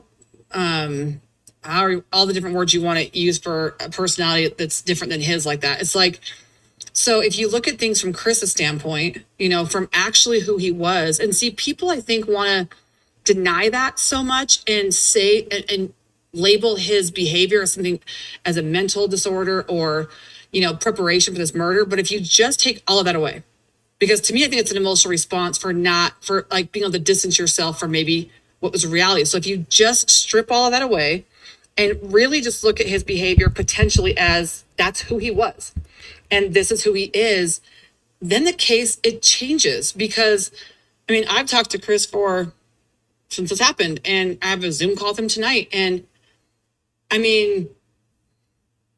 if you just look at this case, potentially how he says it happened, and you look at Shanann for potentially how she presented herself. Everyone can say that she was a great mother and had it perfect. But if you also look at, how she talked and how she handled things previous even to this weekend, but the nut situation or whatever, clearly there's a documented history, and even her friends have talked about, Shanann's sharpness and these different things. And so it's more than just this week before this happened. And I think that is what is so hard for people, because they're so emotionally tied to the outcome. They are unable to kind of dial all that back in and go back to like a couple weeks beforehand. And if you just take them for who they were, not your opinion or not because you relate to them in your own way, but just for who they are. And a person like that, characteristically, how would they have handled situations? Like Shanann coming home, very emotional, very upset. Chris, by all accounts, was excited to move forward. So if you take away the fact that he was premeditated, he wanted to murder his whole family, and just go back to what he says that he was trying to tell her that morning, he was initiating the separation. He wanted to go forward with that. It had been talked about for the week. He wanted to go forward with it. And there was one picture in his phone. It was a half nude picture of Nicole Kessinger. Did she come home that night, look into his phone hit the router? Did she see it? She was upset about the charge on the card. When you look at those things, you can't, I don't know how people can kind of, unless it's just an emotional reaction, I don't know how you can say this person is so emotional, more than they've ever been. You see her saying, I'll take full custody. You see her saying, I can't do these things, or F Chris, F his family. And then see someone like Chris, who you don't see any reaction. You see her saying, I'm trying to fight with him. I can't get that. He won't respond. I'm trying to engage him. He won't respond. Where in that line then does it come that, like I know in the Wisconsin confession, people go, well, he snapped. Well, in that snap scenario, he never accounts for already having killed his kids once, the first time, I guess. So if he snapped, then that means that, well, why did he kill his kids first? Or if if they were having these emotional conversations and potentially going to stay together and move to Brighton, then also how do you account for if she would have said that morning, okay, cool, we're fine, and they kept on that conversation? Well, then how do you tell her, like, oh, I just killed the kids? Like, how does that all work? You really have to look at those things for what it is, because I think that's a mistake that a lot of people are making in this case. They are judging it after and saying, well, I would have done this, or she was like this. But if you were to look at it on paper in those two people, in those two situations, and to take it for what apparently was just like for an apparent face value, like what it could have been at face value. You have a guy who wants to initiate a situation to go forward with his girlfriend. He's excited because he's had, he wanted to take the girls to the races. He wanted to go camping. He wanted to have that relationship like he had with his parents when he was younger. He got that taste with Nicole and he liked it. And he wanted that. He loved his girls. So if you look at that as he did love them and had that connection, even the investigator said, we've been with a lot of dads. A lot of dads don't do this. Like, you are special. So if you take that he wanted to just initiate that separation, knowing that Shanann had a certain persona that she was carrying forward, knowing that she did struggle with money because Chris wasn't managing it, she was, knowing that, she probably was investing a lot into her business and didn't have that disposable income, just that was there. Who would be more likely to, if there was a snapping episode, because prepper. What do you think of all this? Well, when people say that he snapped because she said, "You're never going to see the kids again." Well, she'd been telling him that all week from when they were back in North Carolina, which is why he was like, "I'm done." He was over the separation with his family. He wanted to talk to his dad and have that relationship back. He felt like there was a wedge being driven. And so if you just look at it as that potentially was reality, that was a situation. Kim. Then going forward, I mean, how do you explain that? Because like I said, we can theorize all these things, mental disorder, he had premeditation, he had all this stuff. But if you just go back to that, you have that moment where he's going downstairs, going to work. He comes home. He knew that she's going to be upset. Also, the premeditation goes, to the conversation when he was with Nicole out that night. He said, I almost wanted to ask her to pay for it.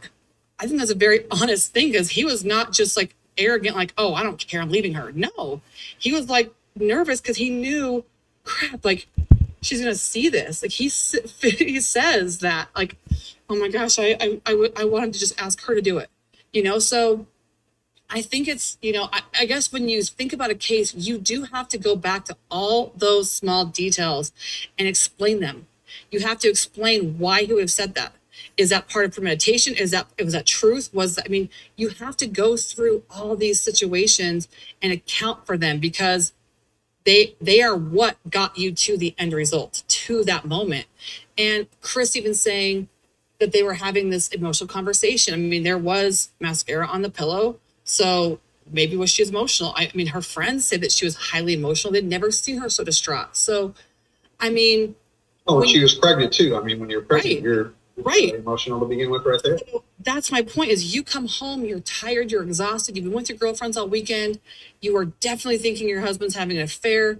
They talked about it. Even her friend Amanda Thayer said that Shanann mentioned that the week earlier, that they were getting separated and thought he was cheating on her. So it wasn't just a one night conversation. This had been something that... Yeah, I want to point out too that Nicole Atkinson said in the 911 call, when she called from the Watts house, she said that Shanann had found out that they were separating a week prior, which would have put them in North Carolina. Right. Even her mom's salon girl said, "Oh no, there's Chris Watts told the police that he told him. Chris Watts told the police that he told her that this morning, the day she went missing. No, that he was, and listen, let me clear this up. He said he was going to go forward with initiating it. It had been a discussion. That's why there was, he went to his parent. They were separating. Like I said, even the girls from her mom's salon said, "Oh no, there's a separation." They did the interview with them. NA clearly said it, because she said, "I'm worried." She asked if the 911 lady asked if there was any marital issues, and she said, well, she found out that they're separating a week, or her husband told her he wanted a separation a week ago. You see in the conversation, she says he wants a divorce, but just not right away. Mm-hmm. So, like I said, I know, and it's not just being dishonest to other friends, but you do just tell certain friends certain things. You see in her text messages to different friends, they all knew certain things. But Amanda Thayer, who wasn't part of that weekend at all, a good friend of the family's, said that she knew a week earlier when she was talking to Shanann when she was in North Carolina, that Shanann said they were separating. So what Chris was saying that morning, it wasn't that they were just having that conversation that morning. It was they were initiating for sure the separation. He wanted to go forward with it, which is why the conversations with Nicole Kessinger were the week before. Everything was the week before. He talked to his boss and told his boss, "Hey, if you see," when he got back from North Carolina, the first day he was back, he called his boss. It's in the discovery. He tells him, "Hey, if you start seeing my vehicle parked somewhere else, Shanann and I are separating." So, like I said, you have to, if he was going to say all those things and making those plans to go forward, to me, that doesn't really show someone who doesn't want to have his children, especially if you look at his behavior the night before. Like, he was at the birthday party. He exercised care and concern about the daughter not having the cake or whatever it was. So, I think that would be a very easy, "Hey, I'm going to kill them anyways, eat the cake." Or even with Shanann threatening an abortion to Chris. That's documented. Well, he had to keep up. He had to keep up the image that he was a good dad, and he wouldn't do anything to his kids. And he took his kids to a birthday party. It shows an alibi. Well, but if he wanted to kill him, though, he could say he had intent to take care of his kids. But don't you think he could have just turned his back and been like, oopsie, and that been a way for them to pass away, you know? If he was going to premeditate and try to get rid of him, that would have been an easy, like, oop, I had my back to him. She passed away. But even with the baby, I mean, Shanann, it's documented that she threatened to have an abortion. Again, Chris could have been like, you know what? I think it's a good idea. I think you should. He could have easily said, perfect, go ahead and do that. And he didn't. Well, it's obvious he wasn't too enthused about having a third child. Right. I mean, But what I'm saying is when his conversation was jokingly, but it was taken as serious that when he's like, you want a kid? You can have this kid. You know what I mean? Oh, yeah, to his buddy at work. Well, I'm just simply saying, like if he didn't want it to that extent of getting rid of it, he could have used that moment when she threatened the abortion to say, perfect, you know, I think that's a good idea. Maybe we should. And he didn't. So that's what I'm saying. There's these little moments of exit, you know, that he could have had. And I don't think he didn't take those. I mean, he actually backpedaled. And like I said, even when it comes to his arrogance. Well, he was trained and conditioned to never take charge. Somebody's always told Chris what to do. Yep, for Somebody's sure. always been in charge of Chris, right? How did So he when Chris got the chance to take charge, he didn't know what to do, and that showed. Everything he did when he killed his wife and his girls was just horrible. He had no road to go down that showed him how to be a leader. He was not a leader. Right. So that's my point is, so you think that the very first time he was taking charge, his first moment of that was to kill his whole family? Or do you think it was to tell her that morning he wanted the separation? So He was forward with it. none of us know but him, right? And Right. whatever he tells us, you got to take that kind of cheap. I think he had, just like most people, usually any person with the weight piss, usually you got 3 different plans if you're going to do something, right? If you're going to go somewhere, you got 3 different plans. How to get there? Where are you going to go, right?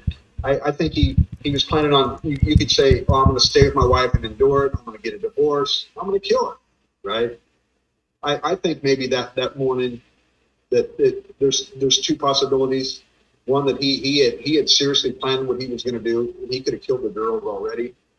But you look at it, and it's just so sloppily done that if he really had planned that after the birthday party or that whole weekend that he was going to kill his wife, take the kids out of it, right? Just kill his wife. Why did he park his truck out on the street? Why didn't he park it in the garage?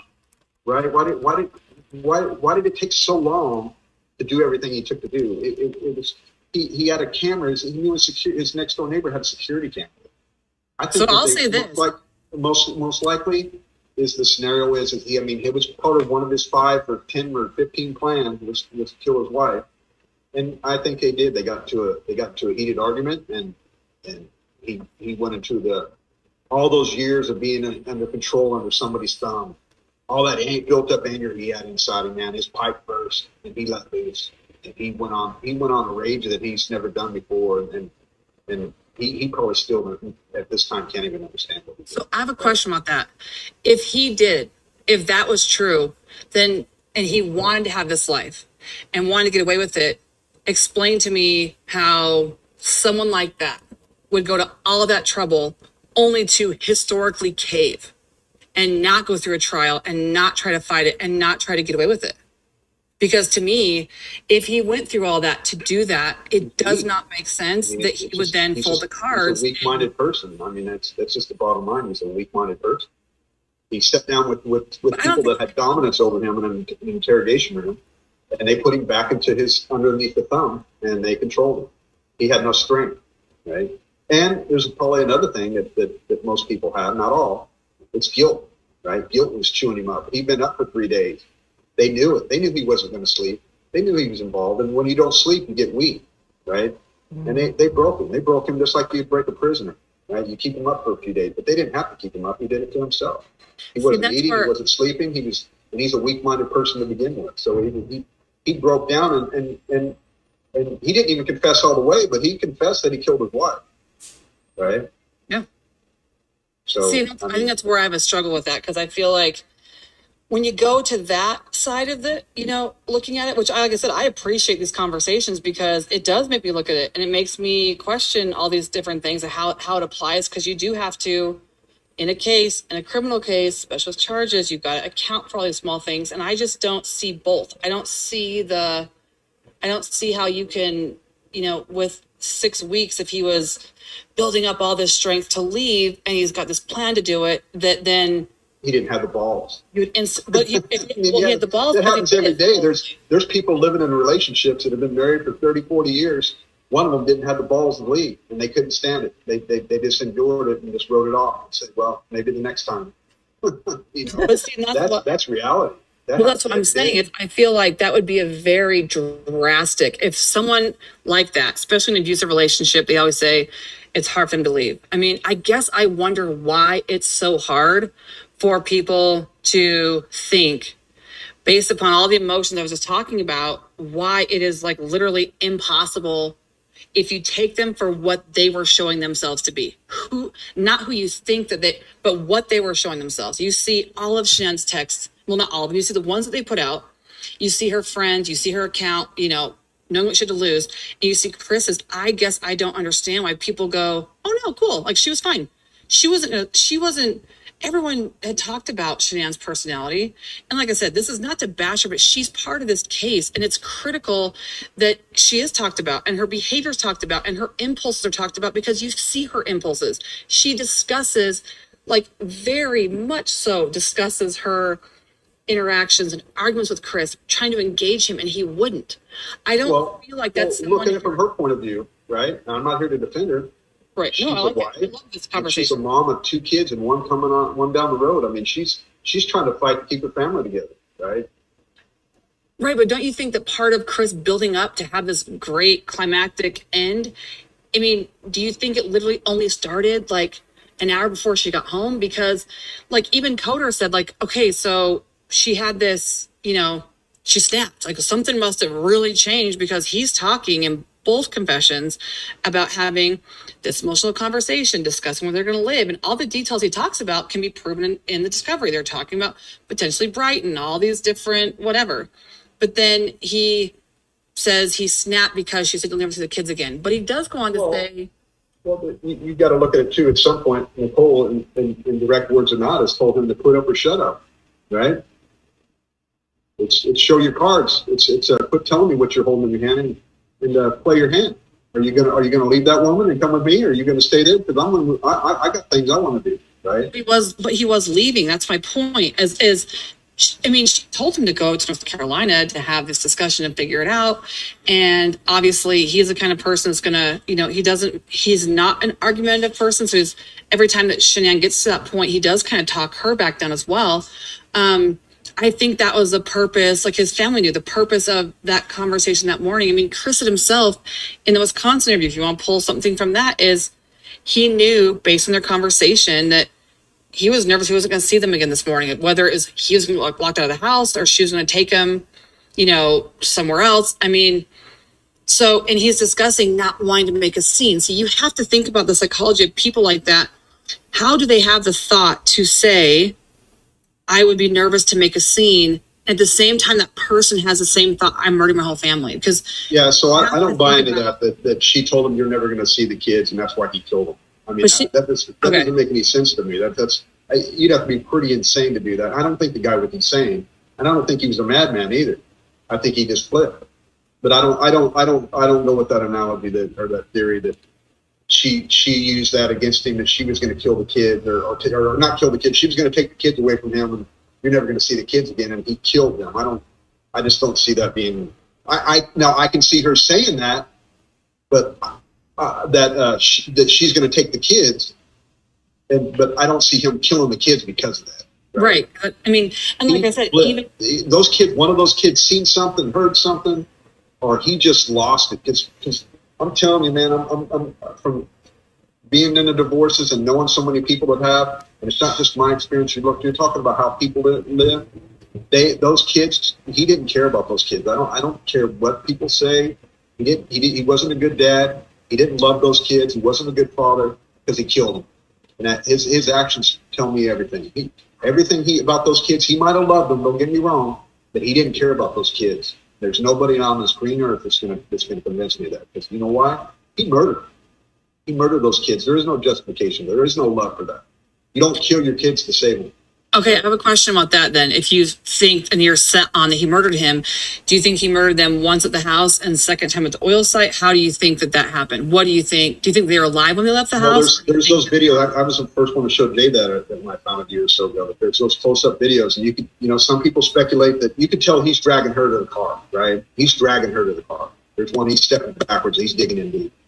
And then there's other ones that it's either there's a little kid following, it's shadows too, right? So I don't know. His story was that he killed him there at the site. And so I'm telling you, that's where you go back to the oil field thing. He didn't have much time. He didn't have much time at all. So I have a question about that. He had people out there coming out there to be on another job site, and we're going to go help him. So I have a question about that. That's what I think something that also makes me the question is people say that he's this liar, but then they automatically believe the Wisconsin situation. But the Wisconsin theory can be easily proven false based on the autopsies, unless you're thinking that the autopsies are completely false, and that's a whole different story. But the Wisconsin story of him, putting his obviously trying to kill them first, and then they both wake up. I think the chances of that are kind of small, unless he didn't kill them to begin with at the house and they were just alive, period. But then when he gets to the oil site, how do you account? You have to account for the girl's injuries because they are very different. They said that this blanket was over her head. The blanket was seen at the house. Some people have gone on to argue there's two blankets, but her family and his family said there's one. Chris says that there's one. So I don't know if, again, that's just like an emotional, like if there's two, he did it. But they've accounted for no fibers being in there. A blanket like that clearly would have fibers. And even being in oil, they're able to find fibers. But then there also was no bruising or marking on the neck. If he's saying he put a hand over their mouth and over their throat and strangled them, because that's a strangulation thing, then, their injuries didn't show strangulation. There was no bruises on their neck. There was no any type of injury, not just... Did one of the children have her tongue was bitten severely? Yes. The older one was the older one? So yes. That would be like... So a child, you wouldn't have to put your hand around the throat. You can just put a pillow. But his account was he did do that and choke them out. Right, but his account was like he did do that. What he said in his second confession was that he did put one hand flat against their mouth and one hand over their throat. And he strangled them.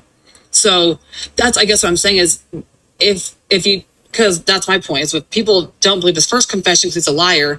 Number two, I think it's weird that they all of a sudden believe the second one. But when you look at the second one, people then say it's true, but they don't. You have to account for the injuries he describes. I mean, he even in that conversation with them, I think it's very interesting when they try to say that Chris took their story from the beginning. Let me explain that even in the Oxygen special, December 7th, 2019, you can go watch it. They talk about using this technique called themes, where they introduce themes and a person who's committed a crime will have an emotional response to a theme. Now, when they started talking about Shanann, he denies it and says no, like they are literally going at her, like kind of ripping her apart to Chris. He says no.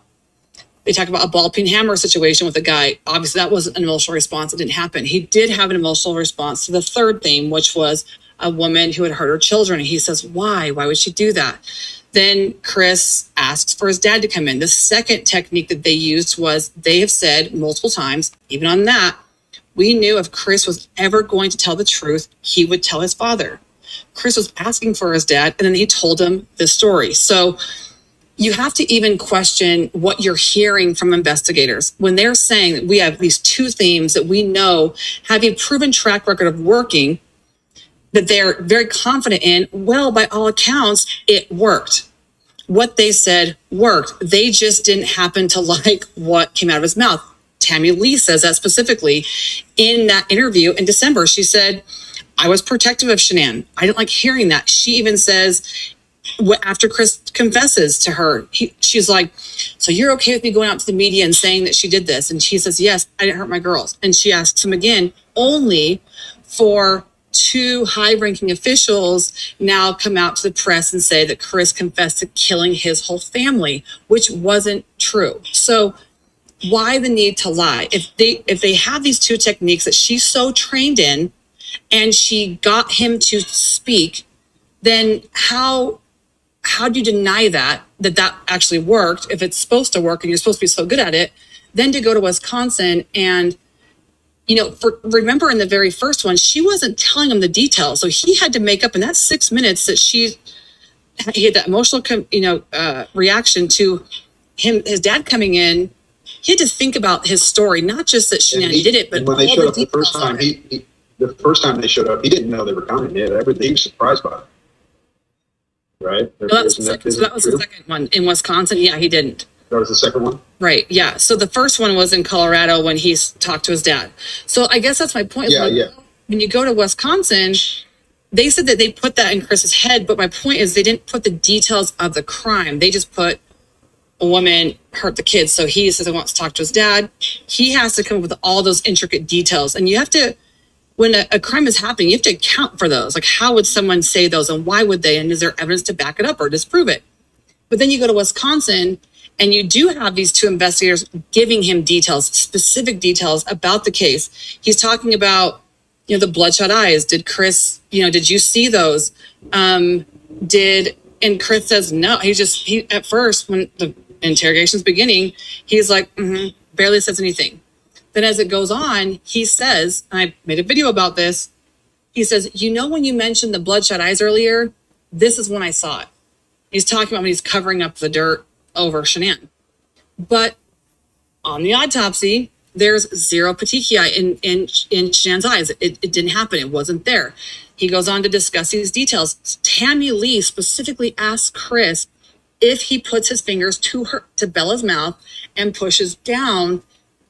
And I'm guessing it looks like she's. Well, going back real quick to when Shanann, she had the sheet over her, correct? So the dirt wouldn't have gotten to her, right? Well, I don't know. I mean, he took her, by his account, he took her off of the bed and took her into his room. With the police, and you got to use a little bit of both. The police, when they dug her up, right? She was covered in a sheet. That would have kept any. No, she wasn't covered in a sheet. Mouth or nose or ears or. No, he wasn't. She wasn't covered in a sheet. The sheet that he took her out in was in the field. Now she was, after they took her out of the dirt, she was wrapped in a coroner sheet that was taken to the lab. She was in the face down, right? Crunched face down. In a grave. Yeah. He would have been throwing dirt in her face. Right, but there would have been an air pocket. There would have been an air pocket underneath her that never got filled. Well, what I'm saying is, she didn't have that. When the autopsy came out, she did not have that. There's no presence of that.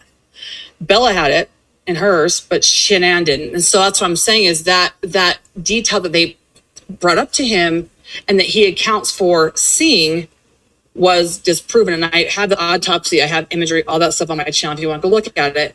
So in other words, he's admitting to things that weren't even real, that didn't exist. Yeah. But the weird thing though is that they also didn't stop him. Like, they didn't say, Chris, that's a lie. I mean, they would clearly probably know that was a lie. They've seen the autopsies, they're the investigators, and they didn't stop him. But when they go on to, when Tammy Lee's if you call him a liar and you call him out, what's he going to do? He's going to stop talking.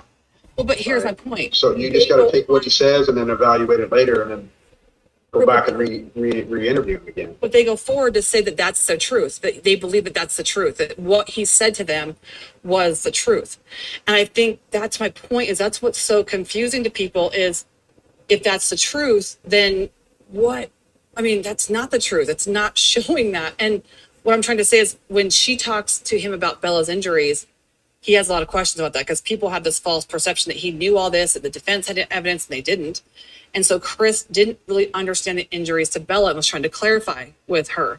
And when she's specifically showing him, like acting it out to him, that like the fingertips, there was a pressure down her mouth, Chris says, no, I didn't do that.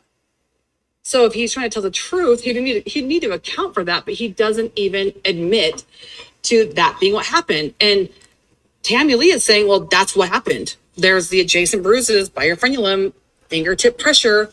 You would have had to do that. And Chris says, no. And then he goes on to explain that he has a flat hand over their mouth. He's choking them, strangling, puts a blanket over them, puts a hand over their mouth and a hand against their neck. So he would, like I said, the details that he gave in that confession don't match the evidence. And even the ones that they were trying to specifically say that, that there is evidence there. We've seen it, he doesn't even admit to it. He says, no, that's not what I did. So to me, that's where he's not going to tell, but you can't tell him to tell the truth either. I mean, he said he watched Shanann kill the kids, and he went in there and the kids were blue already, right? Okay, within seconds of being dead, they already turned blue. No, you can't you have to just like you got to think just like the investigator. You just got to sift through what sounds reasonable, what doesn't sound reasonable. There you go. Thank you for saying that, because that, I guess, is my point, is that most people that I've talked to, because they went forward and said, we think this is true, he gave a full account, so they just believe that that's what happened. And I'm like, wait a minute, it doesn't match the evidence. So that's, I guess, my point is, if you are then saying that you don't believe the first one because he's a liar, you don't believe the second one because he's a liar, what, based on the evidence that it is available, you know, Bella's injuries, Shanann's injuries, being choked from the side. You have Cease's injuries with the collapsed lung, but doesn't have any of the facial injuries or the, you know, sub tissue, all that injuries there. Like, what do you then think, with all that stuff stripped down, then tell me what you do think happened based upon the evidence? Because theory is one thing, but based on the physical evidence that is available, because there's a lot there, if you think that both of them situations are lies, you can't trust them, then what do you think happened when he got there? How do you think he killed them? The girls? Yes. You know, you got to go by what the investigation showed, that there wasn't no bruising on the neck, correct? Right. You just got to go. You kind of maybe halfway. You got to sift through, and maybe there's half truth in what he's saying. Maybe he did. He put his hand over their mouth and choked them out, which wouldn't be hard.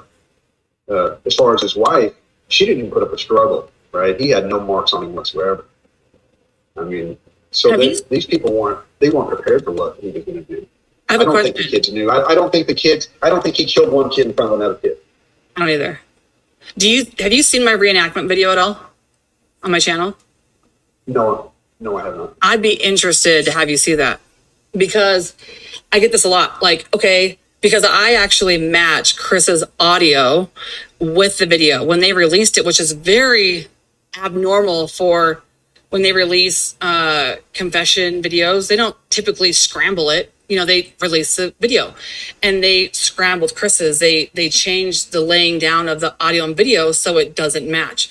And I realized a lot of people didn't know that. They go, oh no, it matches. And I'm like, well, it doesn't.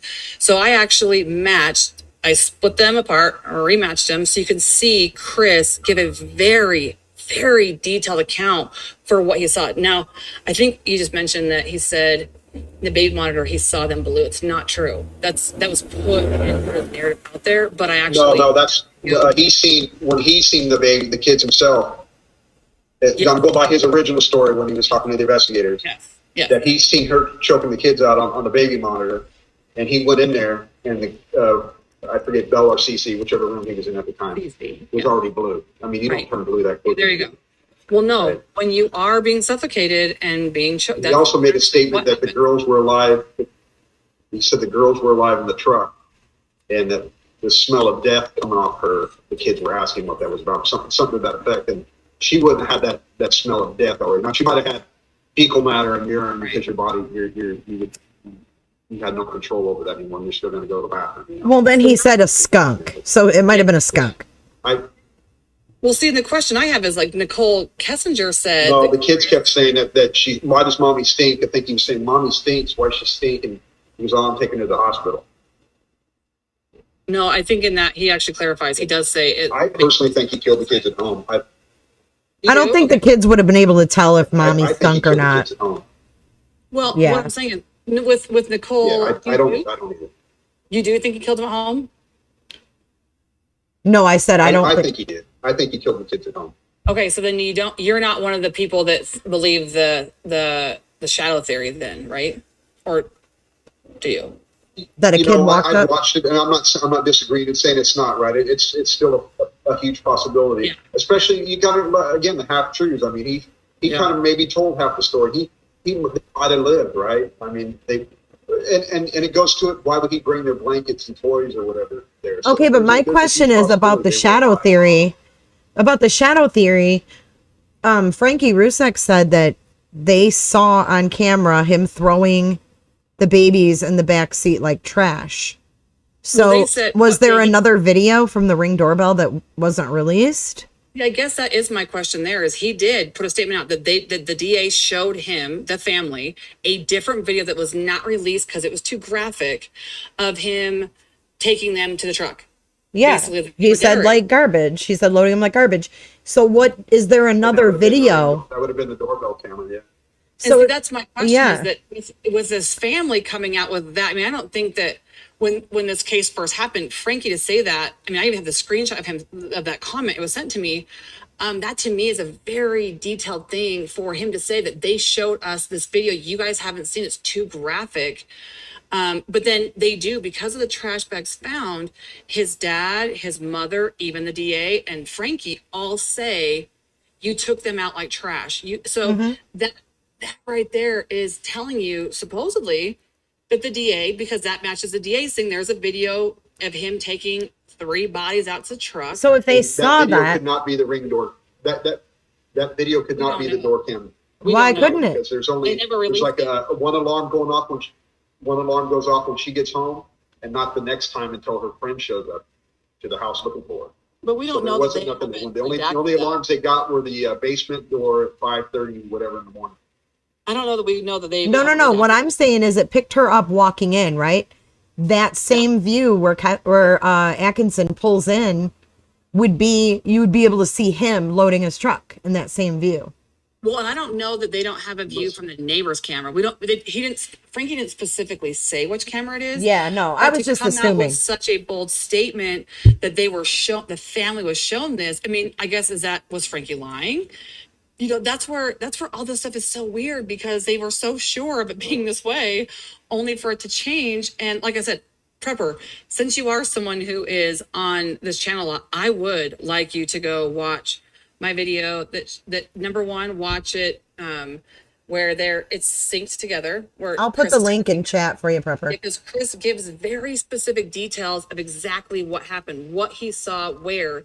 And then based upon autopsy evidence, based upon that very specific account. See, that's the thing, is if he made that up, it's kind of, I think it'd be hard to believe he just was making it up on the spot, like how the evidence would match that. Because everyone goes, well, he did it, but he didn't know internal injuries. He wouldn't know, the importance of whatever. And if he was confessing to get away with it, because at that point, if you have to go with the theory that Chris wouldn't have confessed to something that happened if he was trying to lie and get away with it. Makes sense? Because that was in the beginning. He was still at that point trying to get away with it and live with his girlfriend. So you would be thinking that his confession would be a very different lie because he's trying to get away with it, right? So that's where I think people don't realize what they're saying. Like, oh, he lied. Well, wait a minute. In that lie, though, I can, which is what the defense needs, is the account for what that story is. And I can't account for that. I can't account for every single injury based upon Chris's story. So that is what is so interesting, is I think when people give these opinions, they don't even realize what they're saying. Oh, well, to make a lie believable, sometimes to make a good lie believable, you throw some truth in there, right, to deceive people. Well, like I said, I mean, was it defense though? All you have to have is reasonable doubt to get somebody off. So, if he was trying to get away with it, I guess that could be that plausibility of that he gave enough of it that I literally can internally, forensically match exactly what he says and can make an account for it. And like I said, going back to court, that's what you have to have, is an account for what happened, matching the story, the very detailed story, with the evidence. And there's evidence for that. Now, like I said, going past that, I haven't broke down past that as far as going to the site or the rest of Chris's Wisconsin confession. I'll get to that. But I mean, if he was trying to get away with it, I think that I don't know. I guess when you're trying to get away with it, you try to send him on a goose chase. And I would think that if he wanted to be with his girlfriend so bad, I mean, she was gone for 6 weeks. He could have been like, yeah, she's having an affair, or she's doing this, or he could have told them, she said that baby wasn't his. He could have sent them on a run. And because of her business and being gone so long, that really could have sent them on a wild goose chase for a while. So I guess that would fall into the dumb criminal category if you're trying to get away with it. I don't know that you would, and especially wanting an expert. If you're trying to get away with like your fingerprints being on a lock that you opened, I don't know that you want to call in a second expert to see, I think you'd be like trying to detract from it and take it away. So like I said, when you're looking at a case, that's where it becomes complicated, because you do have to look at all of these things and account for it. Why is it there? With him telling it, is it important? Does it match evidence? Does it not? Does it take you farther from what the evidence shows? Does it take you closer? And like I said, what he told his dad takes you closer to the evidence, the physical evidence. What he told Wisconsin takes you farther away. And so them coming out and saying, we believe this is true, Chris gave us a true account, her family saying, we believe him. Well, that's so weird. And like I said, I don't know if it's just that's their emotional response because he took credit. And so, okay, emotionally, it makes me feel better. You know, I get that. I get people because they hear it and they've been told it makes sense. So it makes sense to them. But like I said, when you get down to the forensics of it, it doesn't match. And so that's why this case is complicated, even from an investigative standpoint, is there is just so much, which is why I say I can't go on all these other avenues because what has actually been there and been argued about is the starting point. Now, will we have to get deeper, farther along? Possibly. And are we ready for that? Absolutely. I mean, the defense has to have an explanation. They have to have a story. They have to have an account for what Chris said, how he said it, what Shanann possibly did. We have to account for all that. And that's what we're doing. And like I said, Prepper, I would really like for you to watch that. And just, like I said, if you can take your emotion out of it, people go, well, you just got his story to match the evidence. Well, that's a problem. If you think you think he's get away with it, that's a problem. If I can match evidence. Well, that's the thing. I thought the police did a great job. There's a lot of evidence in this case, right? I mean, and people think that there is. As far as him confessing or whatever, that he. What's that? I'm sorry. I said people think that there's not a lot of evidence, but I think you're right. I think there is a lot of evidence. Oh wow, these guys, they laid it all out there too. I think that's what got me intrigued. You know, I was. Yeah, I mean, I think that. Wow, I just got into it. I was like. See, I disagree a little bit about them doing a good job because I think in this case right now they didn't really know much about it. And they're probably just enthused about it as I am. You know. Yeah, I mean, this case definitely. I think that there's a reason for it, and I think that it's 2020 to be honest, and so the way things are handled, people go, well, why? You know, if you're gonna put stuff on your channel, you're gonna taint the jury pool, and I'm like. Well, I hope I do, because it's been tainted the opposite way from literally that first night. And so there needs to be more evidence and there needs to be discussions and explanations. And I like this. I actually really appreciate this conversation with you, being able to hear your side and able to have a chance to say all the things I'm accounting for, because realize I'm not just having like I think he's right. You're wrong. No, I'm telling you how I got to that process. You know, if you go to my reenactment, I physically show you, how it accounts for that. And in a case going forward, I mean, worst case scenario, that's what you have to have. I mean, a defense has to have a defense. They have to have something. And I mean, once you see that, you'll be like, well, dang, I mean, so the most people have said is, well, you got one story to match the evidence. Well, in court, that's all you have to have. You have to at least have one. I haven't seen one presented that accounts for anything else yet. I've only heard that she didn't do it. She was a good mom. She wouldn't do that. Well, that's cool, but you have to have more than that. And I get that there's those people that say that, but I get interested in the people that, possibly can come forward with literally evidence to track those different things. Cause I like that. Yeah. Jay, what about you? Yeah, no, for sure. He's probably like, oh, crud. No, Prepper, I wanted to ask you something before I forget. And it was about the oil fields and the PPE. We've already shown the drone footage. Did he hang up? I think his thing just cut out. He gone. Someone wanted me to ask him about it because he works there. But if he's still in chat. People haven't seen the drone footage. I mean, it does. Oh, no, he just called back. Oh, there I know. It does show them clearly over. Our internet's been with the school, all this homeschooling.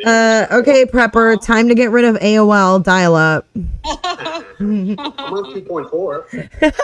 That's funny. He's using the floppy disk from 1992. Yeah, I remember those things.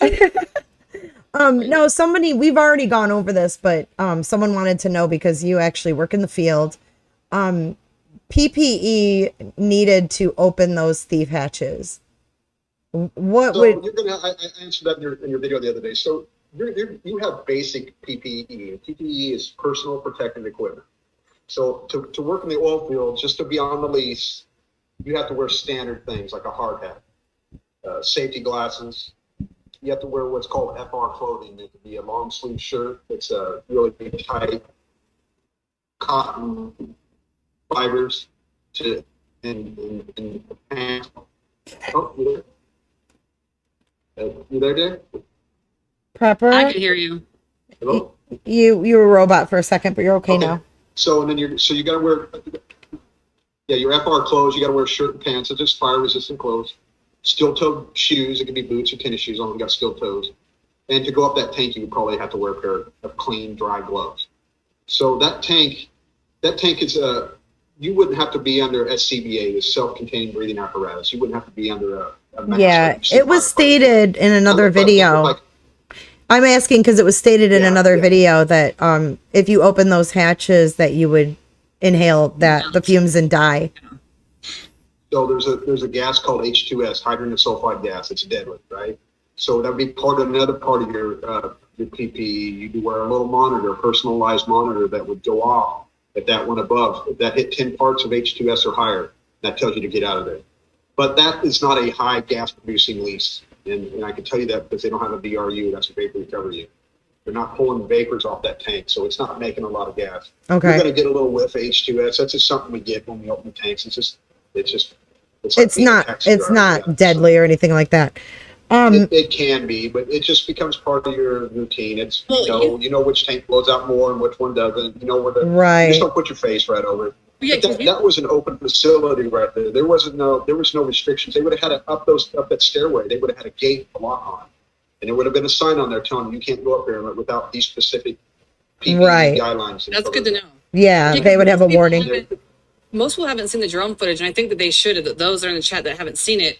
Go watch Jay's channel because they literally, you just see the drone. They walk up there, they open the hatch, they look in, they put it back down. I mean, it's not even. Yeah. Neither one of them passes out. The guy has in his right hand. He has the operator. He has what's called a gauge tape. It's like a fishing reel. It's got a big old long brass bobber on it. That's how they gauge the tank. To measure the level of the tank. And he went up there and he gauged those tanks. You see him walk, and you see him walking. It weaves back and forth.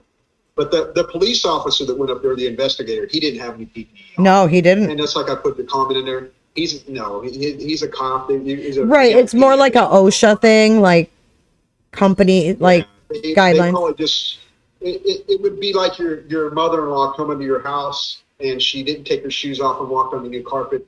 And she also took her teeth out and put them on the end table. You're not going to say nothing because she's a very important person, right? You love your mother-in-law. You're going to give her a free pass, and yeah. Prepper loves his mother-in-law. So that's for the PPE. It would have been basic items just to go up there that they would have needed just to drive around or even walk around on the ground. Right, to even work there. To even work there. And also in the tanks, what I'm asking, it was explained to me by somebody, and I want to verify if it's true or not, that, and I know this is graphic and no one wants to think about it, but does the liquid in there, is it like a mixture of oil and water, or like gas and water? Like, is it separated? So you're going to have four things inside that tank. You're going to have what would be called heavy solids, like a sand or gravel or anything that well flowed back. That would be on the bottom. Then your next level is going to be water, because water is going to be heavier than oil. So you would have a water pad, however much water that well makes, you'd have a water pad in there, and that's what those trucks do. That big open pit, they drain that water into that pit, and the vacuum trucks and then they get the oil, they fill it up with oil, and they keep draining the water off. So then above the water, you're going to have an oil pad, and oil is lighter than water, so it floats on water, right? But it's going to have a mixture because it's not clean oil, it's not merchantable oil. So it's going to have a little bit of solids in it, it's going to have a little bit of water in it, and it's going to have some trapped gas. And then on top of that oil pad, you're going to have a gas pad. Whatever gas, natural gas that breaks out of that oil is going to fill that tank up. The empty void in the tank is going to be natural gas, raw natural gas, unrefined.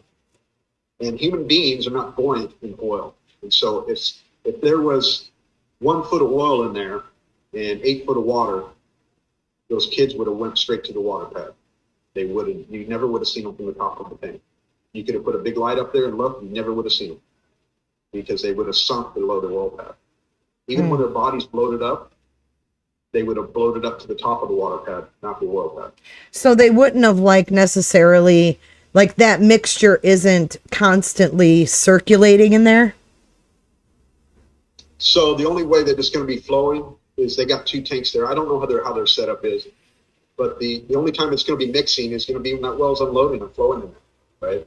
So how often that well unloads, if they got a back pressure valve on there, how that well flows back on that, that's a different type of production than I'm used to. Okay. But I've worked something similar, and I have wells that flow back, but they have a valve that controls it, right? It's got to meet a certain pressure before the valve opens to unload, to keep back pressure on the well. I would assume that they got something similar on those wells. Right. The reason I'm asking is there was a debate going on in a group that I'm in, and someone was saying that mixture constantly circulates, and that the condition of the girls' bodies would have been different because they would actually I don't know what other word to use, but bob, so to speak, because of the difference with the oil and the water. But again, that water and oil is going to naturally separate even if the tank's mixing, right?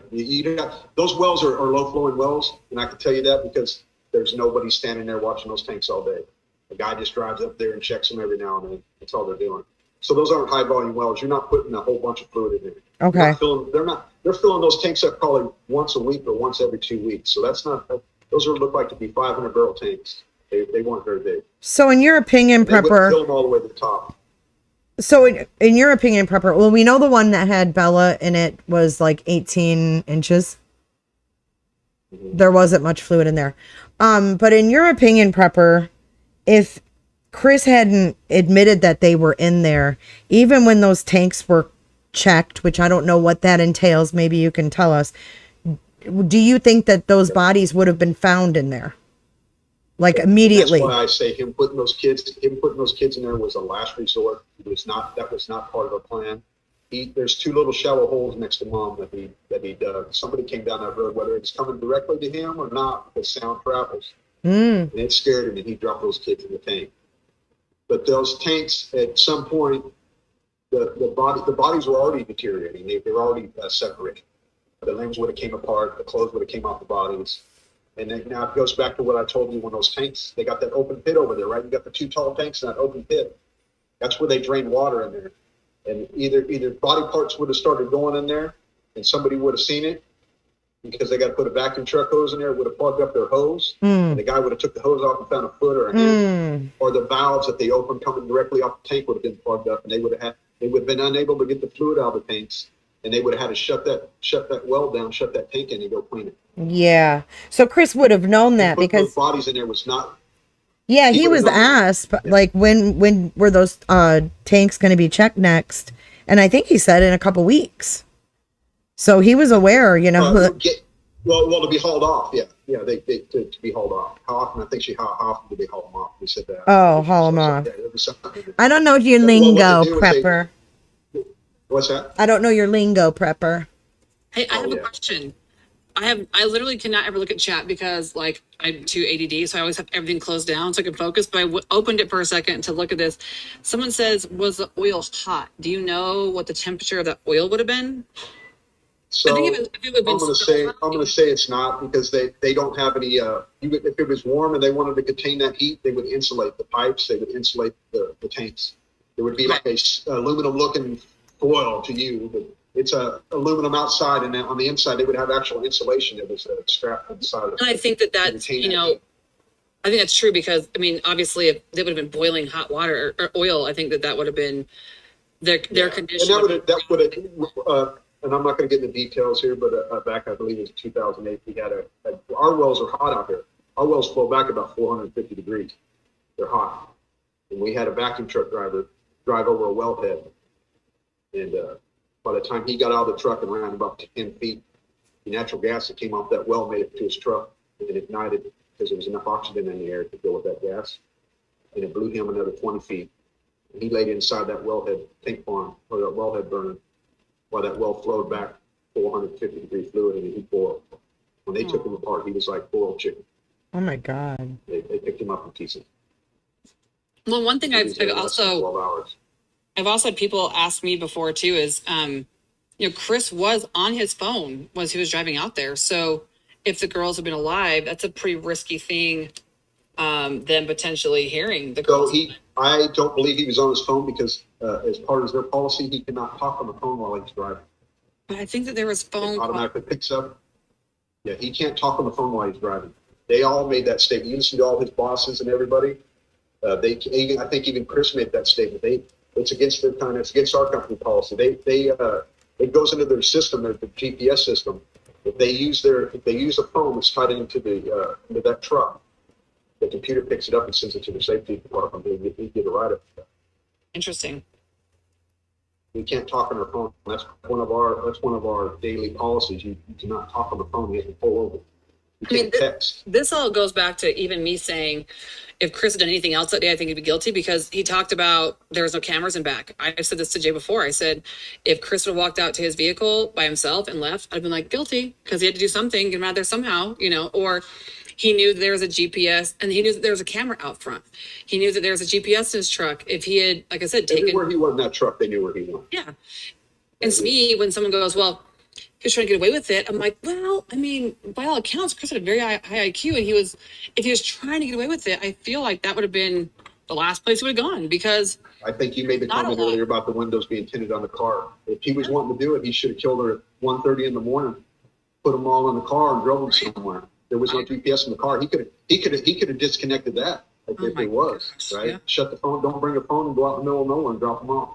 That's what I'm saying. That area, I mean, because I guess people, I think I try to kind of break people's thought down as if they think that he took them there because he wanted to, or if it was like a last effort, or if it was premeditated and he wanted in the oil. I always have to ask all those different things because there's the thought process and changes for each outcome. Like if they think that he premeditatedly wanted to take them to there specifically to put them in oil, like I said, then, I mean, clearly an investigation, they would be checking his GPS. And you wouldn't want, I'm sorry, you wouldn't want to take your dead family to work. He didn't plan that. He didn't go, I'm going to go take my dead family to work. Now, we can all sit there, well, he had an opportunity Friday, whatever. Even I've said that before, but I mean, on game day, you didn't want to take your family to work. That wasn't take your family to work day.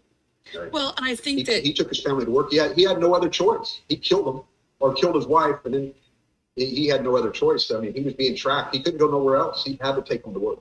Well, and that's a good point because I think people have said that he was meeting for that fire stick, that he purposefully orchestrated not no one being there, but he only overheard that conversation because he was there getting a fire stick. It wasn't like he called somebody specifically on his own.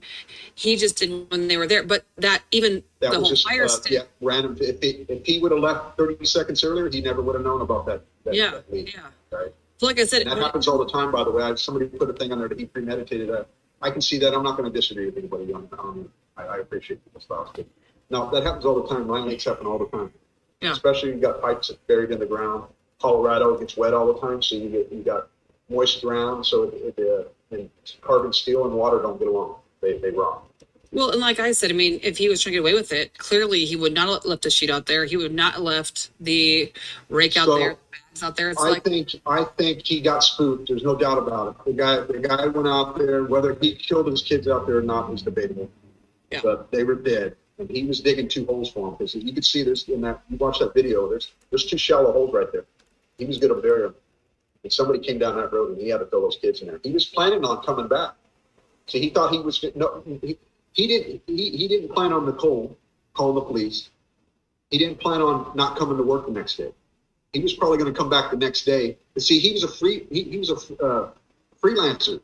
He didn't have a dedicated lease. He was like a lead operator, is what we would call him. He would be a lead. He didn't have a dedicated lease like I do that he has to take care of every day. He got to go around helping people. I have a question with that. When he knew that she was there and he was going to go home, I mean, clearly everyone had left 319. He could have stopped there on the way home and picked everything up real quick, and he didn't. So, I mean... No. He knew he had the GPS on his truck. He couldn't go back there. Right? Well, I mean, Well, I don't think we've gone there in the first place, and if that was his thought, that's what I'm saying. Like Well, those things matter. In his mind, he got away with it. In his mind, he got away with it, burying him in the morning. But he knew deep inside, if he went back there after he left that other well, that would show that's where they're buried. Okay, I have a question about that then. This is good because you make my No, this brain is a little- great. Giving away Colonel Sanders' recipe coming back. Prepper, you're doing amazing. No, you're doing fantastic. And see, people think that I don't want these conversations, and that is the exact opposite. I've had thousands of these conversations the last 2 years, and I still like to engage in them because it's important. So that's my question. If you were saying like he wanted to get away with that, then not wanting to get caught, why would he have gone there in the first place? Make sense? He had no other choice. He had no other avenue. He had no other place to go. That was the only place he could go. And if you listen to his conversations, I think with the police, his first interview, right, that he got to go home, he said, yeah, they asked, hey, well, how you doing? Is everything all right? Yeah, it's going good. Are you going to work? Yeah, well, they made me stay home. I wanted to go back. I wanted to go back the next day. You know why he wanted to go back the next day? He wanted to go finish his job. He wanted to go finish burying him. My question on that. He Clearly, wanted to go back and clean up the scene. well, here's my thing. Clearly with, it being his wife that she was gone, even the police being there, he was not under any obligation to go home. He could have said, she's probably sleeping, leave her alone. I'll be there later. Like he could have done that. On top of that, when they did come back to his house, he let him go through the whole entire house, knowing the condition. He could have said, you know what? I don't feel comfortable you guys doing this. Please stay outside. Because I think a guilty person, knowing that the house wasn't done, I would think that they'd say, you guys go home. Like Nicole, go home. She's tired. She's pregnant. Like leave her. So the guy's even in a crazy moment, he's rational because I'm going to think, and you would probably think the same thing. If I tell the cop, no, you can't come in here to look for my missing wife and kids, I know he's going to go down and I just created myself to be a guilty person in the eyes of the law. He's just going to go down and get a warrant. He's going to come back and search the house anyway. Yeah, but don't you think there'd be a little bit of hesitation? Because he willingly was just like, yeah, anything. Because once you say they can come in, I've seen people say, well, they didn't have a search warrant at first. But when you give someone, when he asks, can I come in and look around? That is the consent that is needed to be able to do that. Now, clearly a little bit later, they did get took him outside. He signed for it, but that does give them consent to go in there and to look around. They did. Yeah. Again, verbal consent. Yeah. Because when they first went to the house, the cop didn't go in, and the Nicole girl said, "Come on in." I don't forget what the cop said, but the cop didn't go in because he said, "I don't have the right to go into the house." Right. Basically, and then Chris says, "You can come on in." Right. Once he told him that, Chris lost all rights to search and seizure in his home. Do they have the right to take evidence at that time? I believe it is. He just gave up his Fourth Amendment right. Right. Yeah. I mean, that's what I'm saying. He so willingly did that. That's where I go back and forth with these, these theories about stuff of him being narcissistic, wanting to get away with it, all these things. I mean, it's like, I think that there'd be a level of protection that he would have exercised, that, no, don't come in here. You can't look at her phone. You can't take everything. I mean, he was a yes guy. Yes, yes, yes, yes, yes. Even when everyone told him not to do the interview on the front porch because Nicole Atkinson had called and they showed up there, Chris doesn't say no. I mean, well, Chris was always a yes, yes, yes, yes, yes guy. So that's this, you compare him to like Barry Morphew, whose wife is missing, and he's clammed up because he lawyered up. Complete opposite. Right. He's more aggressive than Chris.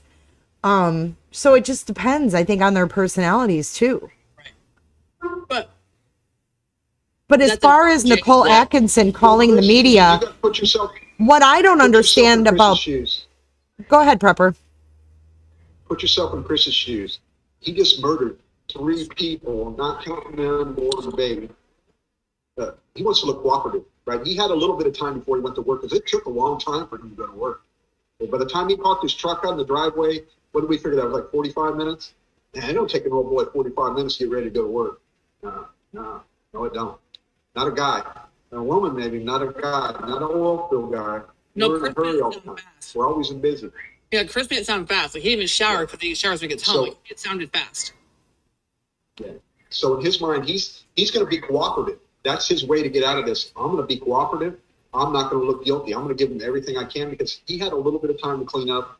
He he probably was like, man, I should have did this. I should have did that. No Well, I'm doubt. sure that whole ride back, had the he was house thinking dressed up about just that. enough. What's that? I said, I'm sure that whole drive back when he knew the cops were there, he was thinking about what was where and, trying to retrace his steps from that morning, how he left that when he pulled up in house. front of the house, he had to get a crowbar to get that seat out of the grass.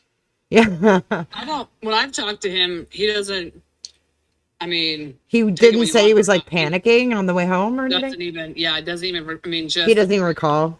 Even people asking about him opening, what was he looking in the car door? Why did he open the car door? Yeah, he dropped I something. think he and- just, I mean, he doesn't even know Oh, why. when Chris goes to the door, the passenger door, when he Yeah, pulls the up? Lexus.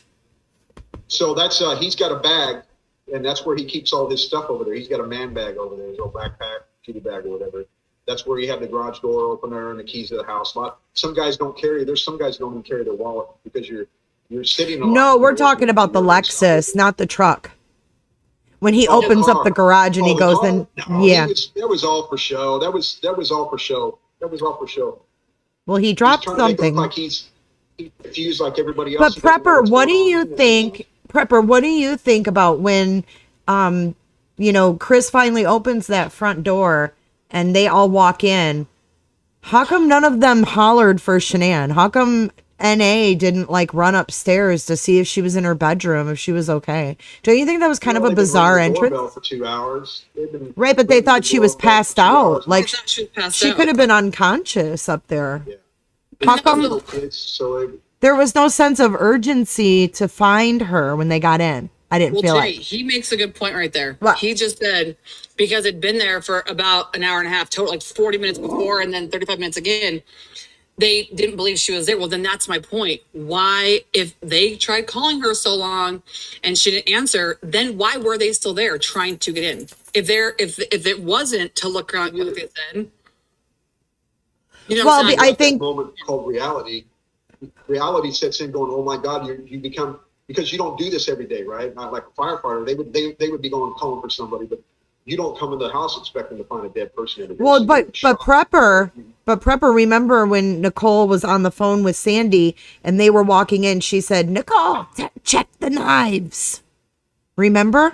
Check here's my thing the too, though. knives. Why the knives? Well, hold on a second though. I guess that was my question though, is that the whole idea for them getting in the house was to check if she was passed out. Then you would think that going in, regardless of them calling her for however long inside the house, that they would Verify that. directly go to look around, and they didn't. So, I think that's No, it's odd. It's very odd because you would want to verify it either way, even if she didn't answer and you thought, And the story had already been put to Nicole. The story had already been put to Nicole and the police that Shanann and the girls were with somebody else. They went to go visit a friend. Right? Don't forget that part. That she wasn't at home. She was with another friend. right. But NA kept saying her shoes that she wears every day are by the front door. If her shoes that she wears every day were by the front door, why didn't she go upstairs? I don't know. I think I would go upstairs to my friend's room. Well, here's the weird thing with that. Well, I think and then is you that go find the purse. Was the purse in the kitchen? And then when she seen the purse, No, in the kitchen, purse was in the office. The purse was actually in Shanann's office. And then they brought it into the kitchen. Yeah, so it was odd. She went into the kitchen first. I just thought that was I odd. think she was watching Chris. If you actually watch the video, she's literally just following Chris and watching him, which I think is a very that was Yeah, weird to me. she's I mean, kind of looking out of the. She's side eyeing him, and I think she looked over to see the knives, like Sandy asked her to. Well, I think that's. And I even think the that. cop, just Go ahead. like you said, the cop's watching Chris at that moment. Chris was a suspect. Even if they found her 5 minutes later, Chris had always been a suspect. Mm-hmm. Right? The spouse is always a suspect in a missing person case. But she wasn't missing at So that that point. cop was watching him like a hawk. He was, but the cop even asked, did you guys check upstairs? I Yeah. think he noticed that none of them even went upstairs to look for her. Well, something weird that he asked, and this is my question, because you have to, like I said, you have to account for all these things. I guess my question was, why so much deception from the friends? Like even her son said in his police report, in his interview, that, so let me back up before I get to that. The officer, right before Chris got home, went out and asked for Shanann's number. when he called Shanann's phone, he's at the door listening. He calls it twice and it rings through both times. And he says, I can't hear it ringing. But then when they go upstairs, I mean, I think there was because Chris ends up going downstairs, let Dieter out, so that Nick goes upstairs, finds the phone. But when he hands the phone to Chris, it's turned off. The officer, when he goes upstairs, I thought it was just locked. I thought the phone was just locked. It wasn't. No, it was powered off. It was powered off. Then you had to turn. Yeah, because the kid said the messages were going to blow up when they turned it on. Yeah, so you see it in the video where the officer says, "Wait, the phone's off," and he goes, "Yeah," and Chris goes, "Yeah," and he goes, "Well, did it die?" And he goes, "I don't know. I got to power it back on." So he's sitting there, and you could see him hold the phone up. You see the little white screen with the apple on it, like it's powering it back up. And the kid does make that comment about it's going to blow up when it turns back on. But the officer kind of is having that moment of like, wait a minute, I just called, and it was ringing through. But more important, the kid, I don't understand why he would have lied to the police. He trying to put this picture or paint this picture of Chris, lied. He said, because I don't think at the time he knew that there was body camera footage of the video. So when he's in the police station, he says, yeah, Chris was asking, when I found it, was asking for the phone. I gave it to the police officer who then gave it to Chris. That was a lie. I think they were trying to insinuate that Chris was trying to be deceptive or get away with something, only for that kid to be the one who was deceptive, because that's not what happened. I mean, yeah, because that's clear. The phone was on the rail, the stair rail there the whole time. Well, no. It was in the couch. The kid says it was under the pillows in the couch. Yeah. He even drew a little graph of it. Yeah.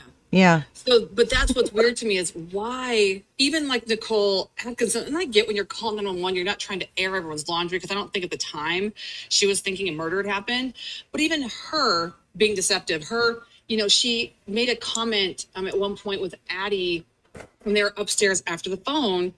She goes, well, you even told Addie that she left in the middle of the night. And Chris, you see him turn to her and he goes, what are you talking about? No, I did not. And there was never an account that Addie ever said that happened. It was never in her statement. But you could just see from his gut reaction, like, what are you talking about? No, I did not. But then more importantly, Nicole Atkinson said she was supposed to meet with her later that day. She has kids. Lauren, her friend, was supposed to meet with her later. She has kids. But yet they were trying to make it seem like Chris said that Shanann was going to go meet later with friends, like a friend with kids, and have like get together. Well, they were saying, like, trying to make that seem like a lie, but yet they were the ones that Shanann was supposed to get together with, So I guess I have a problem with those little, why the lies? Even when she was still at the house, when Nicole Atkinson was in the police station giving an account for what happened that morning, Chris had called when the alarm went off, and Nicole lied to him and said that she left, but she was still there for like 10 or 12 minutes. Why so much deception? Like, why, if everything's on the up and up, I mean, why didn't even, Nicole, I just saw, I can text or somewhere, somebody said something about, why would Shanann's mom call the school? Why, if Nicole thought she was first missing, why'd she call Shanann's mom first versus Chris? I mean, there's just so many little things that it's like. Yeah, like, what's Sandy going to do that far away? Like, oh, I can't reach Shanann type thing. And did Sandy ever call Shanann's phone? Do we know? We don't know that. I think she says she did, but we don't have any. There's no records. Discovery that shows that she did. And that's why, like I said, for the Watts side, discovery, we would like that. I mean, like I said earlier in this conversation, that the defense team put in a motion that 13 days after his first appearance in court, they still didn't have 1 ounce from the prosecution. Nothing. So, I mean, like I said, there's a lot of issues with the prosecution side with these things that typically you would see these behaviors from the defense side, but you're seeing it from the prosecution side. Even, the explanation of her alcohol content being so sure to a medical certainty. Jay, I got to switch computers real quick. Okay. All right. Okay. To a medical certainty about her blood alcohol level, but that it wasn't described by the person doing the report, didn't leave that medical opinion in the paperwork, which you would do just like he did for Cece's. So clearly that does leave a discussion open for if there's alcohol involved.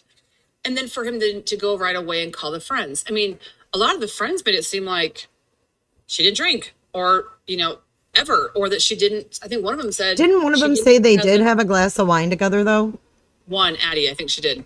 But she also was dishonest. She said that she had only one glass with her at dinner, but yet there was pictures that same day with them drinking out in the backyard. So I don't understand why the need to Yeah, to cover that up. budget, because if you go to her Facebook, there's like 150 pictures of her even talking about it. There's videos of her talking about it. So it's like, to me, I just don't understand. Right, the if- denial of something that you can why? see. Why Yeah. deny that? Yeah, why? I don't understand that. So that to me, because then if you look at who lies, well, then we could clearly say a lot of people from that side lie, were dishonest. You know, her mom saying that they didn't know anything about a problem in their marriage. Well, wait. You did say that there was problems in the marriage. You were witnessing the problems in the marriage. You had talked to your coworkers Yeah, at there's the two salon about problems. stories. So Yep. to me, it's like, you can't, it's weird. Why that would she people- deny that she knew there were problems? Like, why? I just don't I understand don't that. understand either. I don't get it either. So that's, I There's guess just so many discrepancies, I guess, that's what leaves this open-ended doubt when it comes to, just coming to a scenario and settling on that scenario. You can't, because there's too many open-ended things that were Well, never even- answered and explained. even the neighbor, being dishonest, like we've discussed ourselves. I think you released it somewhere else, but the neighbor, when the police officer was in the backyard, when the officer comes back down, he says, "Oh, I know she's got a diabetic problem or diabetes or something like that, and something about her sugars." Well, that had only started that weekend. That was only a conversation that would literally happen that weekend. So, how is he aware of that already? And so, I mean, clearly they had to have a discussion before the police got there. My guess was in there the first time Nicole was there. But why not disclose that? Why not talk about it? Why? And then for him to make this really outlandish statement against Chris. I mean, Chris has told me Shanann probably never talked to that guy ever. Chris maybe talked to him twice. They weren't friends. They didn't know each other. So to make such a statement seems odd. And he goes, "Well, Chris was seeming odd." Well, so Chris was seeming odd, so you lie and create this big story, because that all goes into how the police think to investigate. Typically, you want to have, it's a crime to make a false statement, to make a false report. Those are crimes. And so for what they're saying to the officer obviously is going to skew that guy's perception. He's going to be listening and taking in evidence, and I can't help but wonder, what if they weren't lying? What if they had all told the truth? Would that have changed the investigation? If they were honest about Shanann's personality or her temperament, or, that neighbor was honest and said, "I've talked to him once. He asked about a camera. That's it. He seemed like a great guy," because that was the story in December. Like, "Oh, he's wonderful and Shannon's wonderful." Well, that's also false, because he only knew her then after, because of watching her videos, because they didn't have that personal relationship. They didn't have that interaction. So that, even those statements are, Oh my gosh, is that really loud, that mower? what is it? Is that mower really loud? I can't hear anything. Oh, okay, good. Yeah. Someone's cutting their grass. I think that's kind of weird when people say, "Oh, Chris has lied so much." Well, it looks like everyone has this case, to be honest. That's real. Like, that's reality. Is everybody has. So if you're going to point the finger in one direction, you do have to, ask, or even held the other people responsible for being dishonest, and ask why. What were they trying to hide? What were they trying to conceal? What were they trying to, And I'm not saying that just because I'm on Chris's side. I get Chris being dishonest. I've looked at I've asked him about those things 100 times. He wants answers too. We all want answers. I think everyone wants answers, no matter what side you're on. But Absolutely, I do we think that do. the dishonesty has been real in this case. On Yeah, everyone's there's side. a lot of discrepancies which make you wonder why. Yeah. And people say, "Well, why does it matter?" Because it all matters, because these are the people that are the witnesses in this case. So it does matter. Well, even my conversation about the taxi cab charge, I've had so many people say, "Why is that important?" Well, because by her friends' accounts, they checked out of the hotel room. They've all been with her every second of the day. They were in the lobby of the hotel. And then two different friends account for taking Shanann and Nicole to the airport, but so whatever it's one, but they all were with her. So if there's a taxi cab charge on Shannon's card from the 12th, why? And where? And people say it's not a big deal. Well, it is a big deal.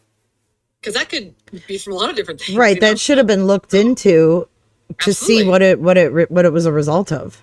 I mean, even her clothes being changed. I mean, that's even, they're giving the police like the pictures of what they last saw her in, because if she's missing, that's obviously important. But no one had talked about an outfit change. But when and if they were with her the whole time, I mean, if I was sitting next to you, Jay, in an airplane, I spilled a soda on me, I got to change my shirt. We're together the whole time. You're going to know if I change my clothes. It should be an easy thing to explain. That's what's so Right. that's what's so puzzling, is that these are such easy things that you could Right. easily clear up, and then people wouldn't be talking about these on YouTube videos. You could Right. just easily clear them up. Right, exactly. And it's like, to us, it's like, well, why, if it's so small and insignificant, then please Just come explain forward it even away. now Yeah, and just explain it Yeah. away once and for all. Yeah.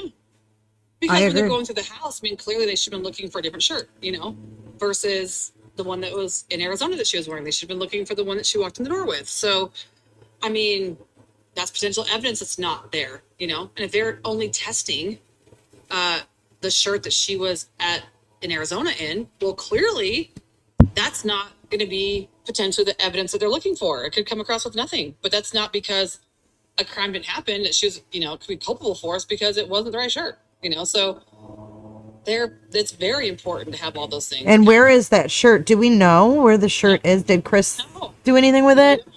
No. And Chris, I have asked him, so you guys know, I have asked him if he changed her clothes, and he says no. And I mean, this is why I would say I believe that, because if he didn't have any idea what clothes that she was wearing in Arizona. So you'd have to assume that he was trying to cover his tracks and put her back in a different outfit. But how would he have known that there's an outfit change? And by every count, she didn't like to be dirty or whatever. I think that he would put on something clean, like, oh, she came home and she changed. But it would be going back into her bag. And I guess that's also goes to me with her family, being there and taking that Arizona suitcase home and not telling anybody. That, to me, of everything you're going to take home, you're taking that. I wonder why. Like, why? What was so significant about that? And they didn't even know it was gone until the lab needed to test her makeup to match it with what was on the pillowcase. And they kept the suitcase, only returned the makeup back. And so people can say it's no big deal, but when there is a crime and there is a case, it's very significant, because if there's any evidence from Chris even on there going into that bag to change something, whether it's saliva, blood, anything, that's critical. It's crucial to something like this, so Now, you only say it's no big deal if you don't want the truth out there. Did you ask Chris what he put in that dumpster?